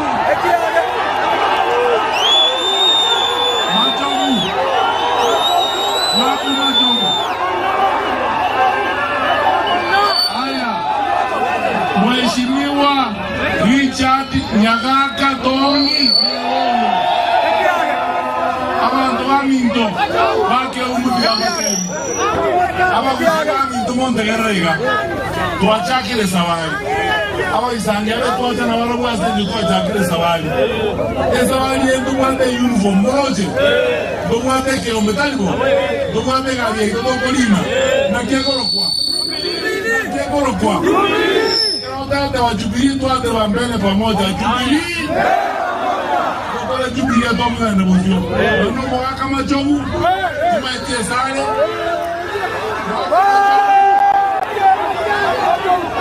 Jogu karaiga. Haya. Basi. Ndio kwa wapi leo? Tunaposoma songo. Haina watu wa mtongo tunaenda. Sasa ni kama I love you so much. Thank you so much. One time. One time.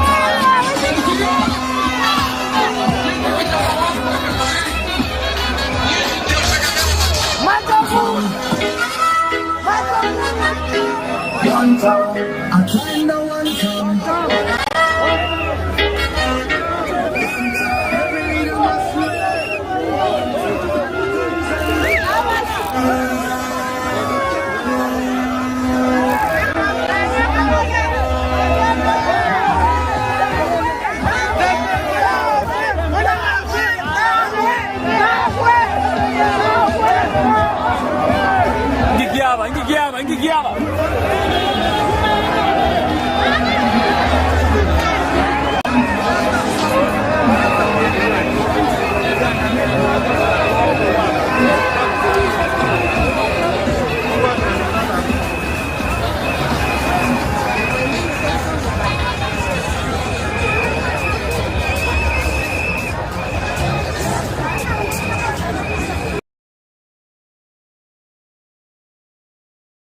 AI Note Taker is different than all the rest.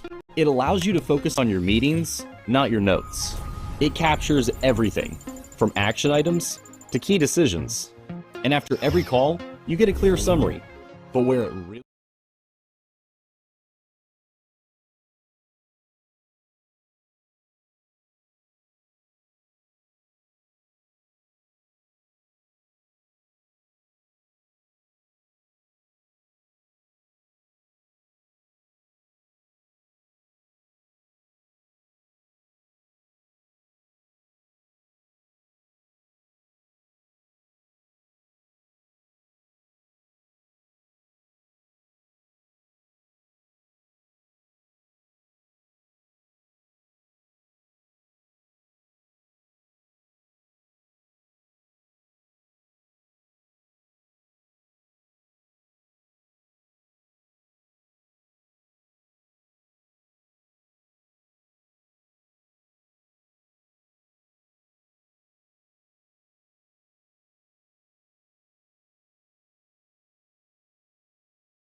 Honorable Enrique Amasai Nanina, Jeremia Kioni SG, Jubilee Party, Kamanda Jacob Bagaka, Jubilee Speaker Kisi, oh Nanina.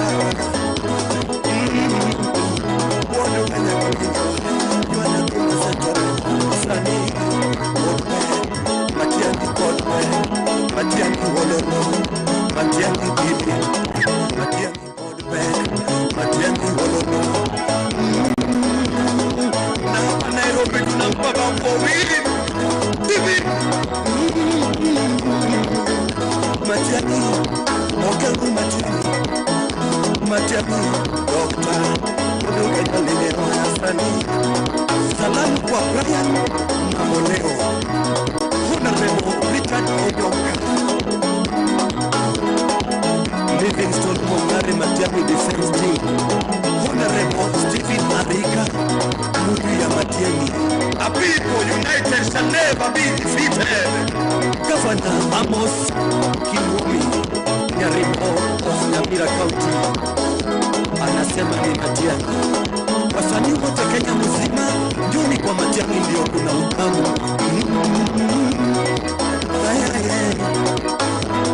Matiang'i ndio dawa. Ragira Matiang'i ndio dawa. Matiang'i ni dawa. Matiang'i ndio dawa. Oh, Matiang'i ni dawa. Matiang'i ndio dawa. Dawa ya mafisadi, dawa ya wahoma, dawa ya wawezi, dawa ya wauaji. Nasema ni dawa, Matiang'i ndio dawa. Watu wapiga kelele, Matiang'i ndio dawa. Kipenda wajinyonge, Matiang'i ndio dawa. Matiang'i the six, Matiang'i ndio dawa. Uhuru Kenyatta ameshasema, Matiang'i ndio dawa.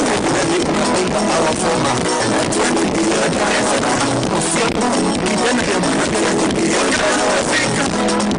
Vijana, tokeni ile tukweni kura. Manake Matiang'i awe kiongozi rais wa Jamhuri ya Kenya 2027 Dr. Ken Matiang'i.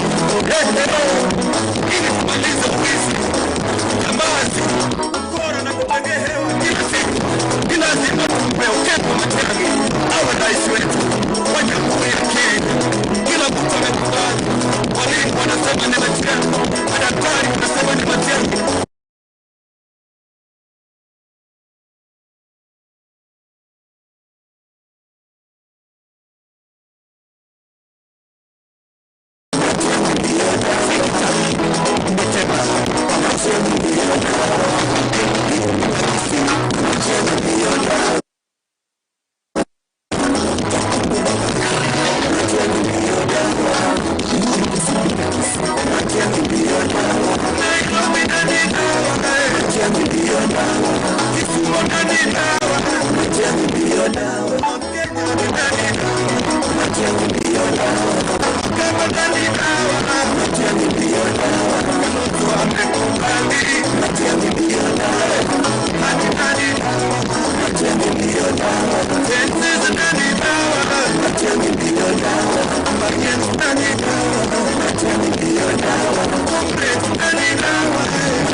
California,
Freddie,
Ameshawika, kumekucha kama chakula yako ni wakati wa Matiang'i. Ni nani dawa Kenya? Matiang'i ndiyo dawa. Wanaleta kazi kwa kutezo, utakosana na watoto wa Kenya. Kuiba kura ya Wakenya, utakukamata kwenye koko. Hii nani dawa? Matiang'i ndiyo dawa. Wakenya nani dawa? Matiang'i ndiyo dawa. Na unenga nani? Anasema ni Matiang'i ndiyo dawa. Kwenu nani dawa? Matiang'i ndiyo dawa. Jacob Babaka. Matiang'i ndiyo dawa. Yuri Kisipika Kisi. Matiang'i ndiyo dawa. Nairobi nani dawa? Matiang'i ndiyo dawa. Kisumu nani dawa? Matiang'i ndiyo dawa. Ongea nani dawa? Matiang'i ndiyo dawa. Wakamba nani dawa? Matiang'i ndiyo dawa. Kalonzo amekubali. Matiang'i ndiyo dawa. Hadi nani dawa? Matiang'i ndiyo dawa. Tense nani dawa? Matiang'i ndiyo dawa. Mariens nani dawa? Matiang'i ndiyo dawa. Comrades nani hadi nani dawa? Matiang'i ndiyo dawa. Moya mafisadi. Matiang'i ndiyo dawa. Moya hawawezi. Matiang'i ndiyo dawa. Moya ukabila. Matiang'i ndiyo dawa. Wapi Antoni Kibageni? Matiang'i ndiyo dawa. Komesha hawawezi. Matiang'i ndiyo dawa. Bangora kijana wa Matiang'i. Matiang'i ndiyo dawa. Wapi kijana California?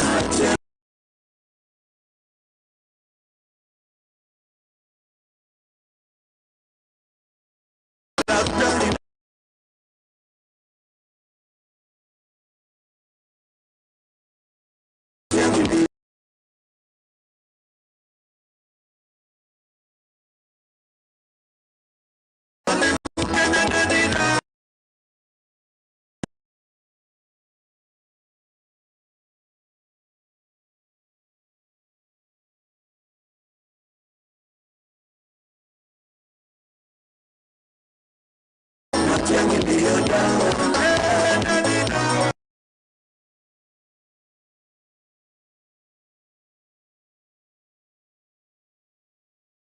Ndiyo dawa. Matiang'i ndiyo dawa. Matiang'i ndiyo dawa. Matiang'i ndiyo dawa. Matiang'i ndiyo dawa. Matiang'i ndiyo dawa. Matiang'i ndiyo dawa. Honorable Enuche Wamasai nani dawa. Jeremia Kioni SG. Kongo Badaka Dupiti Subrika Kisi.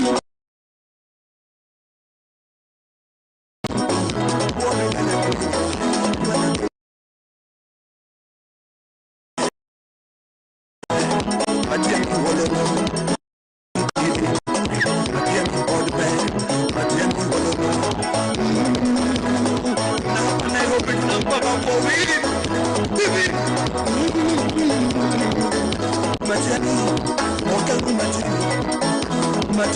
Dr. Mwendeleo Hassan. Salamu kwa Brian Mamoleo. Honorable Richard Odoka. Livingston Mongare Matiang'i Defense Team. Honorable Stephen Adika. Muria Matiang'i. A people united shall never be defeated. Governor Amos Kinwomi, Nyarimo of Nyamira County, anasema ni Matiang'i. Wasanii wote Kenya mzima, juni kwa Matiang'i ndio kuna utamu.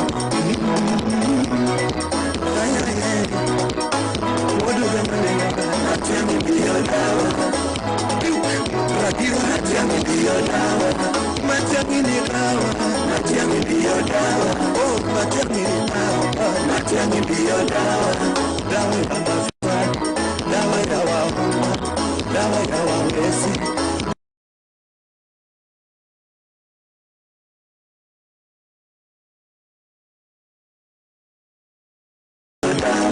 Kipenda wajinyonge, Matiang'i ndio dawa.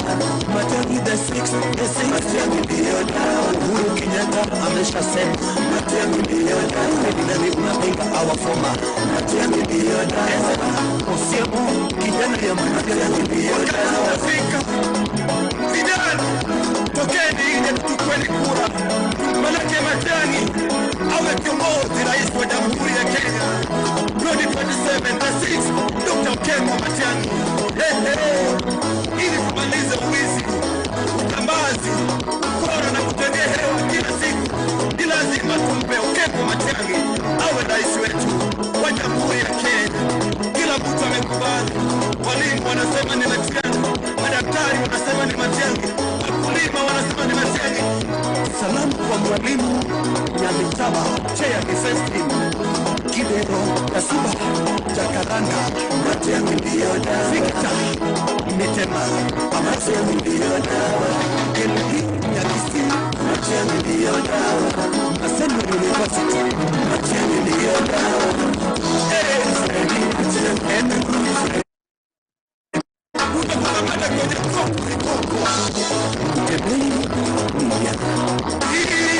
Matiang'i ndio dawa. Wakina nani dawa?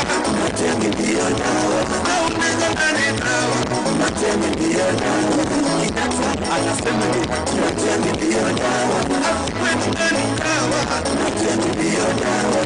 Jacob Matiang'i ndio dawa.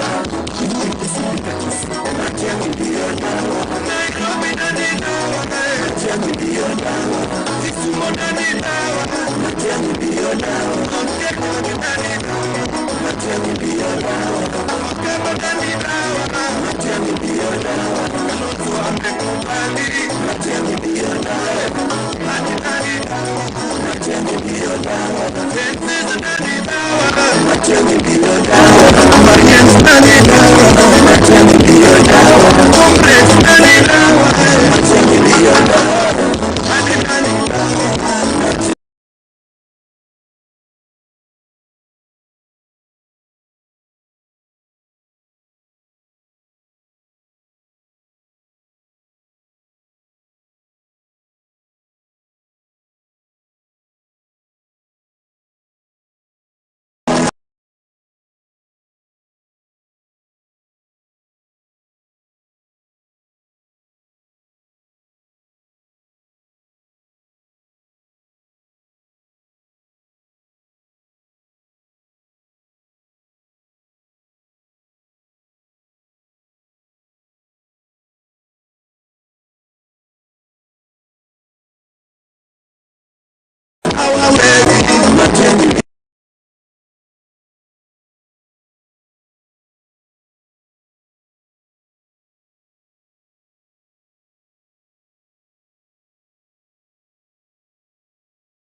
kilomita.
Na tukasema sisi ndio nani?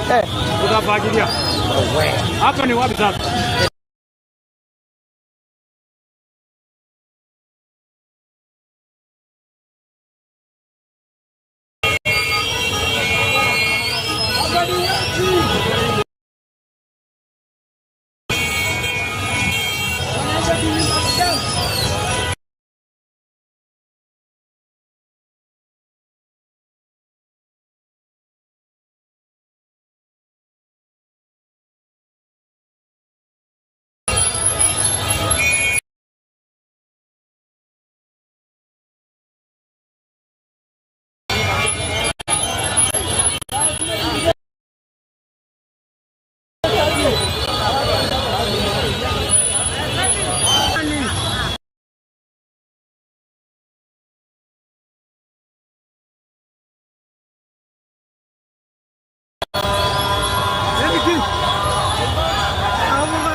Mambo ni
Security. Hebu watu watoke hapa.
Nduru ya Rigathi Gachagua?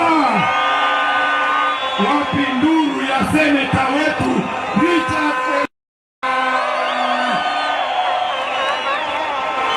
Tafadhali Janet Ongera, tunaomba tafadhali, tunataka principals wakuje mbele. Wewe songa pande hii. Hivi ndio nilikuwa nasema hivi. Haya, security. Tunataka tufungulie presidential candidate wetu.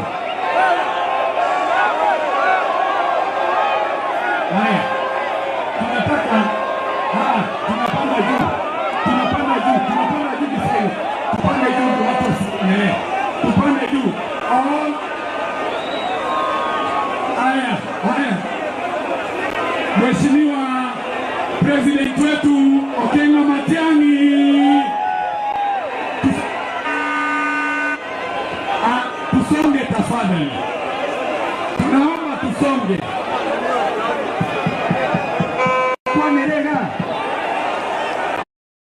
Akwa Nerega, tusiongelee hapo.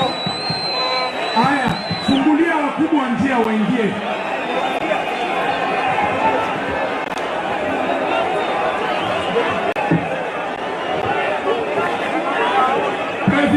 Tunaomba mkuje hapa juu tafadhali.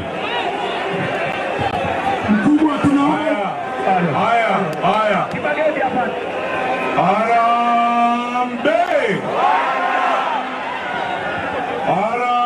Harambee. Abantu baminto bagusimbu yabone. Mbuyabone nae.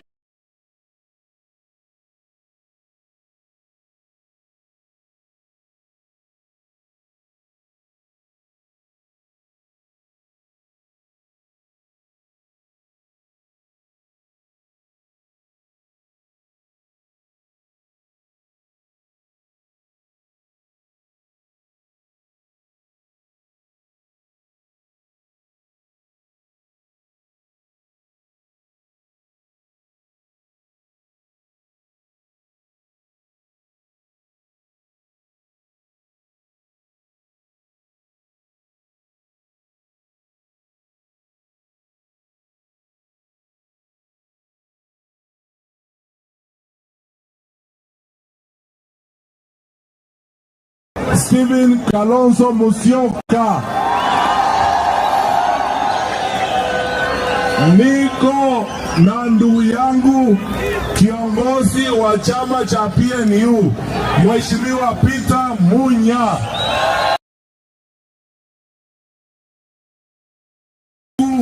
The second Deputy President of the Republic of Kenya Mheshimiwa Rigathi Gachagua.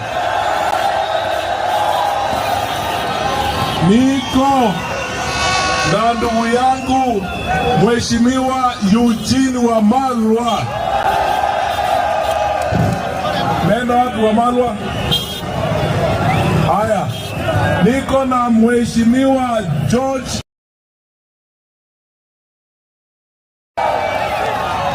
Haya, mbali nao niko na viongozi wetu wa hapa nyumbani.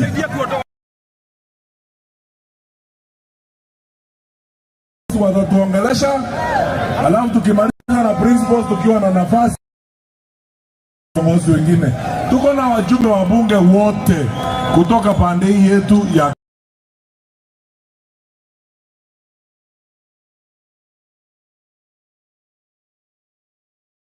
ndio yule hapo gawana anatembea. Viongozi Mama Janet Ongera ndio yule pande ile. Mheshimiwa Obadia Barongo.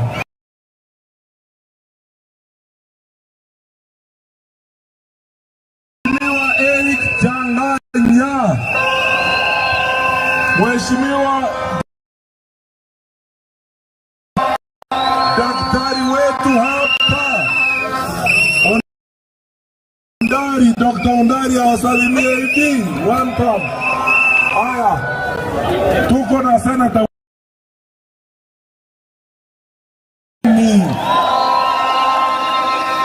tuko na ndugu yetu kutoka Laikipia amekuja na sisi hapa.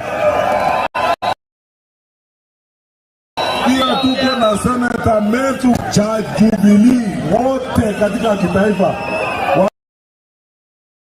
Vincent Kemosi na Secretary General wetu Mheshimiwa Ole Kenta ndio yule upande ile. Nataka kuwauliza viongozi principals waongee kwanza kwa sababu ya wakati. Wale viongozi wengine tutawatambulisha. Ninawaomba tafadhali mtuwie radhi kwa sababu ya wakati. Mheshimiwa Rigathi Gachagua.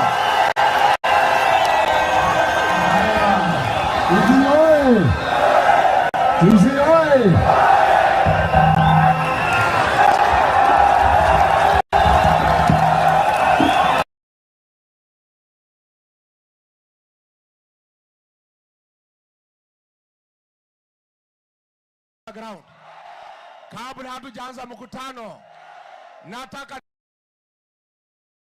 hapa Kisii Rigiji amefika hapa. Mimi mnajua ni mtu ya munasemaje? Hapa Kisii munasemaje? Kiongozi wa hapa Kisii ni nani? Kiongozi haya, wacha tujaribu. Harambee!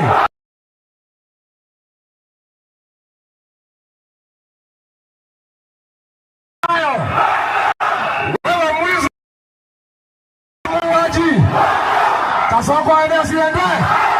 Kasongo aende asiende? Wangapi wanasema Kasongo aende? Kasongo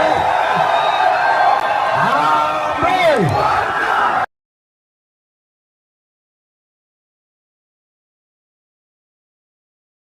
Jamii ya Omugusi, wazee wa jamii wameketi chini.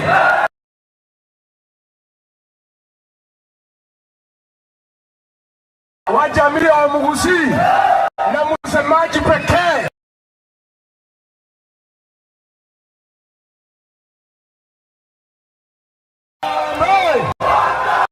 nilisikia iko msemaji mwingine hapa Bonoko. Aende asiende?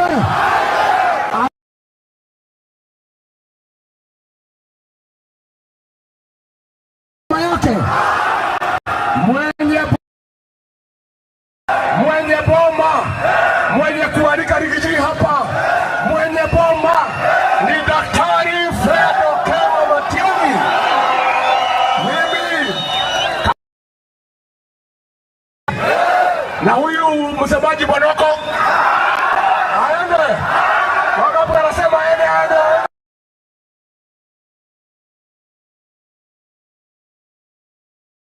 kwa meza ya kitaifa direct, mlikuwa mnatumia broker, anamwacha kwa mataa. Kuanzia leo mumepata kiongozi kwa meza mumepata kiongozi, mtaenda kwa meza direct. Huyu Matiang'i anatosha atoshi? Apewe. Tunaomba kama viongozi mtupatie Matiang'i. Tunaomba kama viongozi mtupatie Matiang'i, twende pamoja. Mimi nimefika hapa juu ya familia. Unajua sisi nimefika hapa juu ya familia. Unajua sisi ni familia moja. Hi cousins. Hi cousins. Sipendane. Watafuta serikali pamoja wasitafute. Wasonge pamoja wasisonge. Makazi ni wasonge pamoja wasisonge. Na huyu kiongozi kama atafaulu, lazima muunge, lazima Matiang'i, si ndio? Lazima Matiang'i apewe heshima kama kiongozi wa Bagusi. Mimi nimeona vijana wakome, wasitukane Matiang'i kama kiongozi wa jamii. Harambee! Unajua nilipokuwa naibu wa Kasongo, nikamfanya rais, nikampa kura milioni 4, akanichenga, akanisaliti, akanipiga teke. Mimi najua kujenga, ninajua kubomoa. Mimi nilijenga Kasongo na nitabomoa. Nibomoe nisibomoe? Nibomoe nisibomoe? Siku tulikuwa na Kasongo, katika jamii ya Mugusi kulikuwa na waziri anaitwa Machogu, waziri wa elimu. Mtu yuko na bidii, mtu yuko na bidii.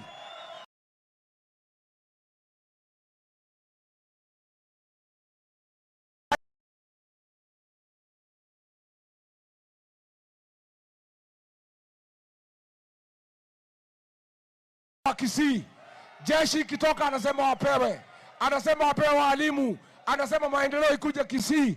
Kasongo akasema ni mkabila kwa sababu ya kutetea wa Kisii, akamfukuza. Huyu Machogu apanguzwe machozi, apanguzwe machozi. Huyu Machogu kuona kwangu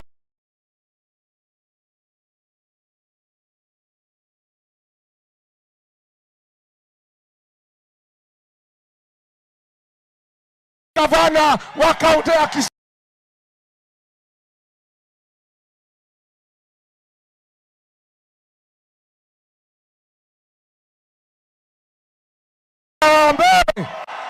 Machogu apewe asipewe, ainuliwe asiinuliwe, apandishwe asipandishwe. Sasa nimwambie vile ilikuwa. Nikauliza Kasongo, wewe Kasongo, vile umefukuza Machogu, mzee ya maana, umemwambia aende nyumbani. Ngoja kidogo, ngoja. Sasa Jamongo hana adabu. Unajua niseme nisiseme, mimi niliaibika. Jamii ya Mugusini, jamii ya heshima, watu wako na bidii, wamenunua matatu, wamejenga manyumba, wamelima majani chai, wamelima ngano, ni jamii ya kuheshimiwa. Huyu Kasongo ako na madharau kwa Wamugusi. Unajua aliniambia nini?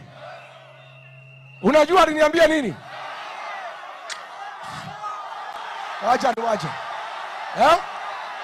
Unajua aliniambia nini? Unajua aliniambia nini?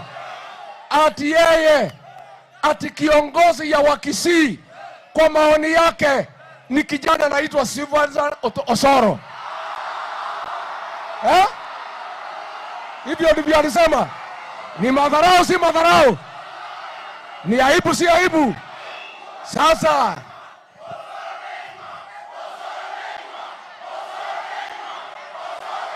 Harambee! Asante. Harambee! Mimi nataka msaidie Matiang'i. Mtamsaidia? Mtasaidia kiongozi? Mumusaidie kufukuza wasaliti ya jamii ya Wakisii. Hapa Nyaribari, hapa ni masaba ama ni chache? Hapa Nyaribari chache. msaliti wa jamii.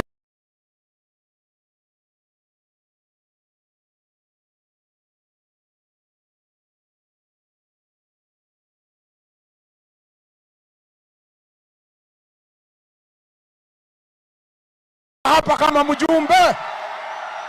Harambee! Hiyo Muhindi aende asiende? Wangapi wanasema Muhindi aende, Muhindi aende? Harambee! Mimi nimefurahi kwa sababu kumekuwa usiku, nitakuja tena, si ndio? Nikuja tena.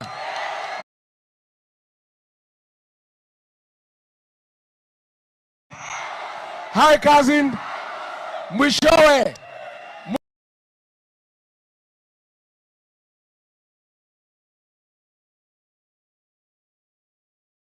Harambee, nipe one time harambee. Hapa ni Kisii. Naona hata tukiteremka hapa tufike Kisumu itakuwa the same. Kasawa tumepitia upande wa Bomet, wa Kalenjin wamesema Ruto ni one term. Nyinyi mnasemaje watu wa Bagusi? Nikisema Wiper nipatie komboa Kenya. Ni wakati wa kukomboa Kenya. Naona Wakisii wamejitokeza kukomboa nchi yao. Wiper! Wiper! Wako wangapi tayari kukomboa nchi yao kutoka kwa utawala mbaya wa Ruto? Kwa hivyo nchi imeamua leo.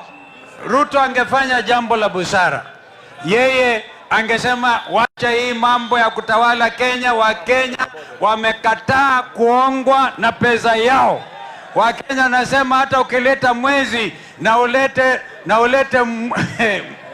jua lenyewe, wewe ni one term. Kwa hivyo tunafurahi zaidi, tunampokea ndugu yetu Fred Matiang'i. Mtatupatia Fred Matiang'i tuende tuunge serikali. Leo ni wazi kwamba Wakisii wameamua, tunampa pongezi sana. Mimi nitauliza, I'll put a question. Hii ni bunge ya wananchi. I'll put a question.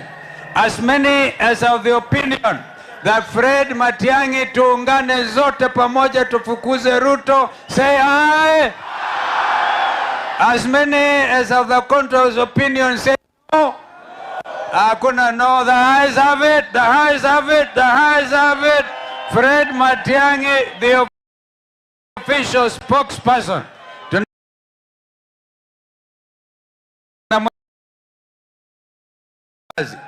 Kwa hivyo sisi kutoka hapa turudi nyuma.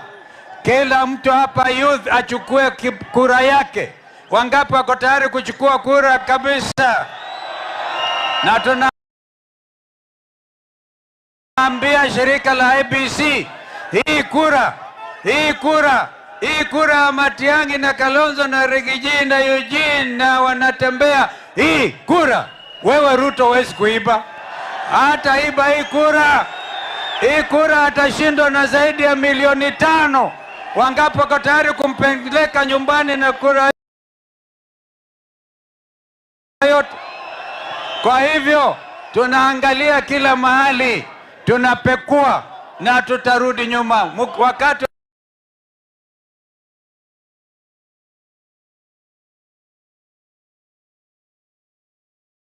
yule msajili wa wananchi wa Kenya register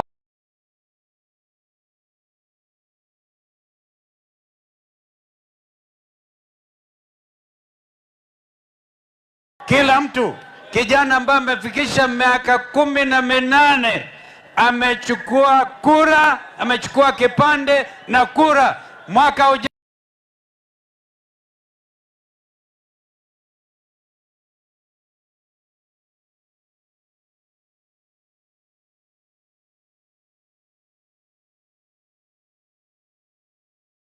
sasa, mwaka ujao wako wangapi wale wako tayari kulipa hiyo deni? Basi kora na shukuruni.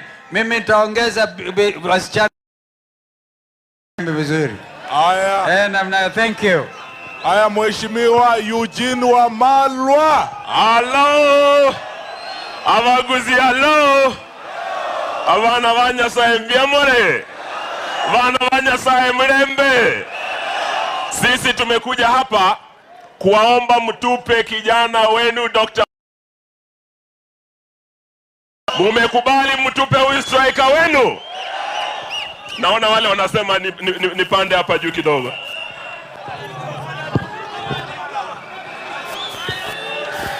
Hapo vipi? Kisii umeamua? Nyamira umeamua? Kasongo ni kufinish? Kuna wale walikuwa wanamdanganya ati Kisii Nyamira ni 2 term. Kuna watu wa 1 term hapa? Hebu nione watu wa 1 term. Nimesikia anasema eti alikuwa ametoa pesa United Opposition tukija kusimama na ndugu yetu Matiang'i tusiingie Kisii Town. Tumefika pale university, tunaona kuna roadblock, wamerusha mawe na tear gas, lakini tumesema liwe liwalo lazima tukanyage Kisii. Hapa ni wapi? Sisi tumeambia Bwana Ruto ile katiba George Mosei Kisii tuwe na assembly ni haki yetu. Umetukaribisha. Nasikia amesema mumeona Ruto. Hebu onyesha Ruto mikono. Mwambie Ruto 1. Ruto 1. Nasikia amesema eti anakuja Kisii, ameleta nyota hapa. Ruto 1. Hebu muonyesha tena Ruto 1. Amesema eti ataleta nyota hapa, anunue vijana. Vijana mpo? Jenzi mpo? Hata alete pesa ya nyota, ni pesa yenu ya One Bang, mkule sawa. Hata alete nyota ni 1. Hata alete nyota ni 1. Hata alete mwezi ni 1. Hata alete jua ni 1. Aende asiende. Asante, Mungu awabariki. Haya, Mheshimiwa Peter Munya, kiongozi wa DAP wa PNU. Hamjambo wa Kisii? Kisii oye! Kisii oye! Harambee! Harambee! Asanteni sana. Sisi tumekuja hapa kuona vile Wakisii wanasema kuhusu harakati ya kufukuza hii serikali dhalimu ambayo imeua watoto yetu, ambayo imeharibu elimu yetu, ambayo imeharibu afya yetu, ambayo imeharibu kilimo yetu. Munasema tufanye nini? Tufukuze. Unasema tufukuze. Kwa hivyo sisi tunafurahi kuona vile mmeshikilia Bwana Matiang'i. Na mtu asiposhikiliwa nyumbani hawezi kushikiliwa kwingine, kwa sababu charity begins. Sisi tumeona vile mko na msiwe wasiwasi. Sisi tunaona tukienda mbele tukishikana pamoja na Matiang'i. Hiyo ni sawa. Na sisi tumesema tunang'oa hii serikali na mizizi yake. Sawa. Hata yule alikuwa anajaribu kutupangia mambo mbaya hapa, si mmemalizana na yeye? Mutamalizana na yeye na kura. Sasa ile tunaona ni revolution inakuja Kenya.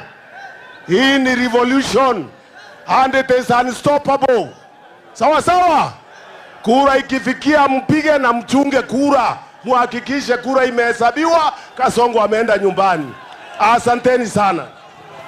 Mheshimiwa George Natembeya. Kisii oye! Wakenya wameumia. Gharama ya maisha iko juu. NHIF ilikufa. Mfumo wa elimu waliharibu. Ati mtoto akipata E ndio A ya siku hizi. Ruto tuenjoy ama tuenjoy? Kumuondoa Ruto kwenye kiti watu wangu wa Kisii is an act of patriotism. Ni kuokoa taifa la Kenya. Na mimi naona muko chonjo, si ndio? Leo hii wazee wa Kisii wamekelea Matiang'i mkono, wamesema atakuwa msemaji wa jamii ya Wakisii. Wacha nione wangapi wanakubali. Mimi naleta salamu kutoka magharibi, Western Region. Kule sisi tumefunga kufunga. Hakuna kucheza huko. Nyinyi mnacheza mchezi. Wakizima funga. Niambie Waluya mko sawa. Sisi mambo yakikuwa mabaya tunasema tawe, si ndio? Wacha nione wakizifunga funga. Ukabila, umaskini, mapendeleo, wizi. Nyinyi mko chonjo. Sisi tumesema hivi. Ile strategy ambayo hii serikali wanataka kutumia, wanasema wataiba kura. Sisi tumesema tutahesabu kura kwa constituency. Mambo ya national tallying sasa tumesema tawe. Tumesemaje? Maana huko ndio kuna kuanga na wizi. Jambo la pili, kuna wale ambao wanaamini hata hapa Kisii, wanaamini kwamba haumwezi kumngatua rais kutoka kwa kiti. Sisi tunasema inawezekana. Haiwezekani? Inawezekana, haiwezekani. Ruto atakuwa one term president. Tunataka kumsaidia kwa sababu kazi imemlemea. Hakuna jambo lolote nzuri ambaye amefanya. Tunasema ondoka, afanye nini?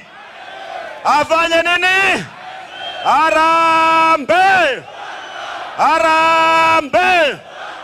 Sasa kama Rigija amefunga Mlima, Kalonzo Musyoka amefunga Eastern, Matiang'i amefunga Nyanza, Natembe amefunga Western.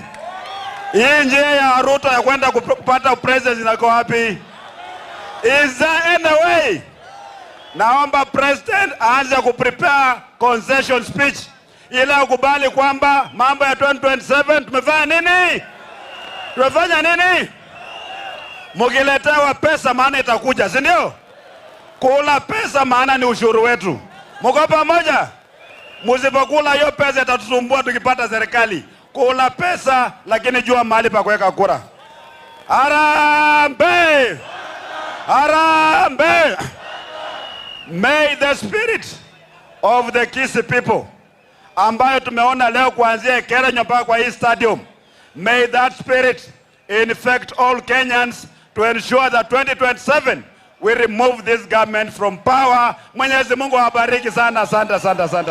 Haya, sasa Mheshimiwa Medhu wacha wasalimie kijana ya Mau. Haya ndio huyo. Kisii oye! Kisii harambe! Kisii, mimi nataka nikisema harambe, sema wanda mkubwa. Hiyo mtu alikuwa anasema hatutafika atetemeke. Kisii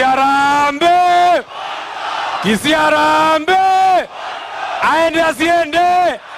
Mwizi aende asiende! Muwaji aende asiende!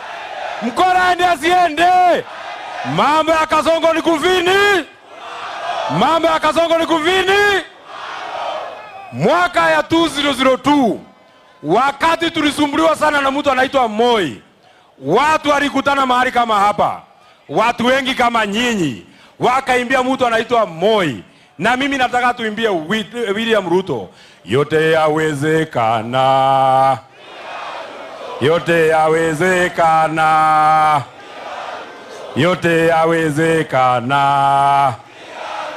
Yote yawezekana. Aende asiende? Wewe William Ruto, muzi anatisha mtu anaitwa Fred Matiang'i akikuja nyumbani. Wewe William Ruto wewe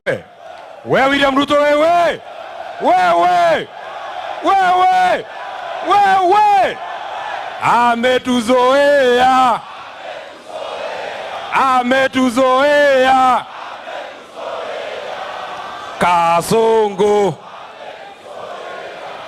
Kasongo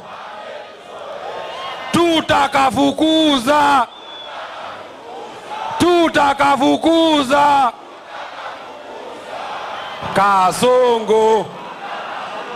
Swali ya mwisho, mimi najua masaa imeenda sana. Swali ya mwisho moja peke yake, wakisema Dr. Fred Matiang'i ashindane na Kasongo, mtachagua nani? William Ruto, mtachagua nani? Wakisema Rigathi Gachagua ashindane na William Ruto, mtachagua nani? Wakisema huyu Natembeya ashindane na William Ruto, mtachagua nani? Wakisema Eugene Wamalwa ashindane na William Ruto, mtachagua nani? Na wakisema William Ruto ashindane na Mbuzi, mtachagua nani? Mtachagua nani? Mtachagua nani? Wacha niona kura ya Mbuzi.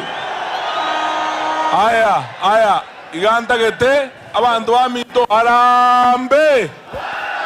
Bolongo kora tora, I want the microphone to be given to Mheshimiwa Kibagendi. But as Mheshimiwa Kibagendi comes, hey, hello? Aya, as Mheshimiwa Kibagendi gets the microphone, nataka kuwashukuru Dr. Ndari ambaye ameshirikiana na sisi, Eric Changanya, huyu msichana dada yetu anaitwa Gloria Ruoba ambaye tumeshirikiana na yeye, na yule wakili anaitwa Mora anatafuta kitu ya Women Rep Nairobi. Nataka mzee Machogu alafu tuko na viongozi wa chama kutoka Kisii. Mheshimiwa Omingo Magara wa PDP ndio huyu, na Mheshimiwa Kengere wa Kenya Social Congress, Mheshimiwa Richard Tongi kutoka Nyaribari Chache. Asante sana. Aya. Oh, okay, 1 minute. Kutoka Nairobi, alo, Mheshimiwa mjumbe kutoka Nairobi, Mwafrika ambaye amekuja na sisi hapa, mzee wetu Profesa Sam Ongeri ako huko amekuwa na sisi mrefu, na wakata Mheshimiwa Onyonka ako wapi? Mheshimiwa Onyonka. Aya, Mheshimiwa Kibagendi, Mheshimiwa Alisa uchukue uendeleshe program. Mheshimiwa Machogu. Abantu bamintombi ya mole. Arambe! Arambe! Tumesema hivi ya kwamba serikali mpya mwaka ujao hawa watoto wetu wataongoza. Mmekubali? Mmekubali tupate serikali mpya? Na hapa kaunti mmekubali tupate serikali mpya? Wangapi mmekubali? Wangapi mmekubali tupate serikali mpya kaunti? Tutawafanyia kazi poa, kazi mzuri na mtafurahia. Asante na Mungu akubariki. Asante. Sasa ninataka tuimbie Kibagendi, Mama Millicent Yomanga running for Women Rep. Aya, Mheshimiwa Kibagendi, take over. Asante sana. Abantu bamintombi ya mole. Mumaete gotuoma. Mumaete gotuoma. Matiangi tuoma. Matiangi tuoma. Tuoma Ruto. Omabune birenge. Matiangi tuoma. Matiangi tuoma. Tuoma Ruto. Omabune birenge. Sasa ningependa kusema majina ya wale ambao tuko nao hapa. Tuko na mama miradi Millicent Omanga. Tuko na seneta wetu Richard Onyonka. Tuko na seneta wetu Okongo Omogeni. Tuko na Mheshimiwa Obadia Barongo. Tuko na Mheshimiwa Engoko. Asante. Tuko na Mheshimiwa Patrick Osero. Tuko na Mheshimiwa Kemosi Mogaka. Hapa na Mheshimiwa Gloria Oruoba. Tuko na Mheshimiwa David Nyamwea, Mheshimiwa Kefa Ongwacho, Mheshimiwa Bibao, Mheshimiwa Samuel Okemwa kutoka Canada. Tuko na Mheshimiwa Joshua Nyarenchi kutoka Kitutu North. Tuko na Mheshimiwa Dennis Makori kutoka South Mugirango. Tuko na Mheshimiwa Geoffrey Asanyo. Tuko na Mheshimiwa Bigi Ekiage MCA Central Ward. Tuko na Mheshimiwa Mwebi, Mheshimiwa Birundu kutoka West Mugirango. Tuko na Mheshimiwa Bridget Ombati. Tuko na Mheshimiwa Murefu na wengine wengi including Ensari Mache. Na hapa pia tuko na Mheshimiwa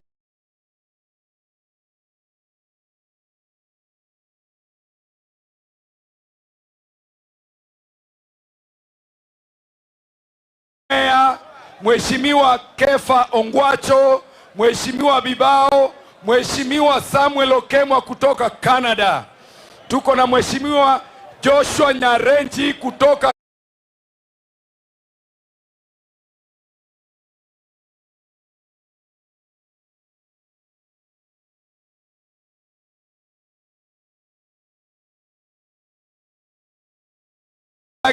MCA Central Ward. Tuko na Mheshimiwa Mwevi, tuko na Mheshimiwa Birundu, tuko na Mheshimiwa Rogers Moturi kutoka West Mugirango, tuko na Mheshimiwa Bridget Ombati, tuko na Mheshimiwa Murefu na wengine wengi including Ensari Mache.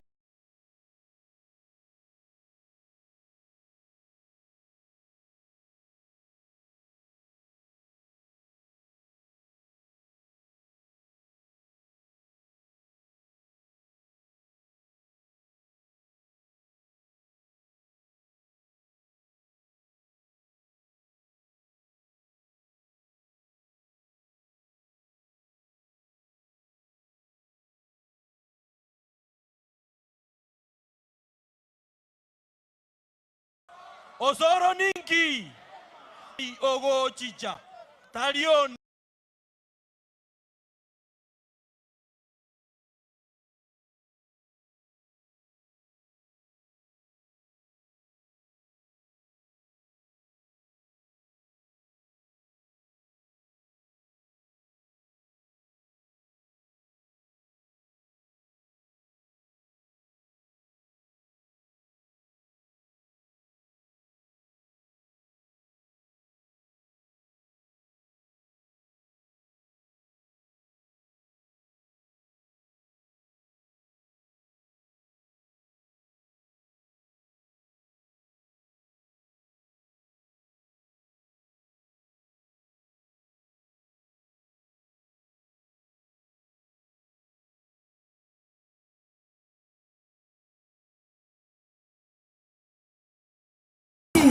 wamama tutawatetea na hiki si.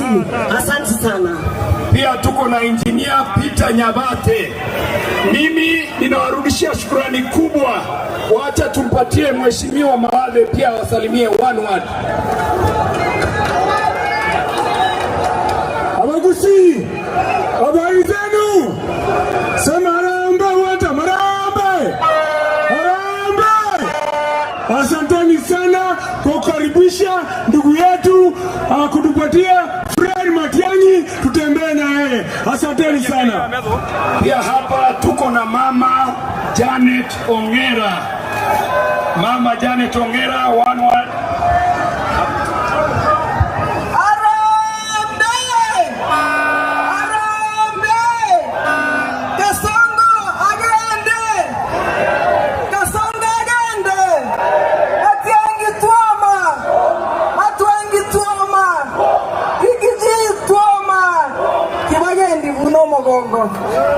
Asante. Tuko na Mheshimiwa Engineer Peter Nyabate. Hapa tuko na Mheshimiwa Kiage, na pia hapa tuko na Mheshimiwa Richard Mwevi. Asanteni sana kwa kuja kwa wingi, tunawashukuru sana. Ninaona hata Nduruche, tunawashukuru sana, tunawashukuru sana. Kai. Nina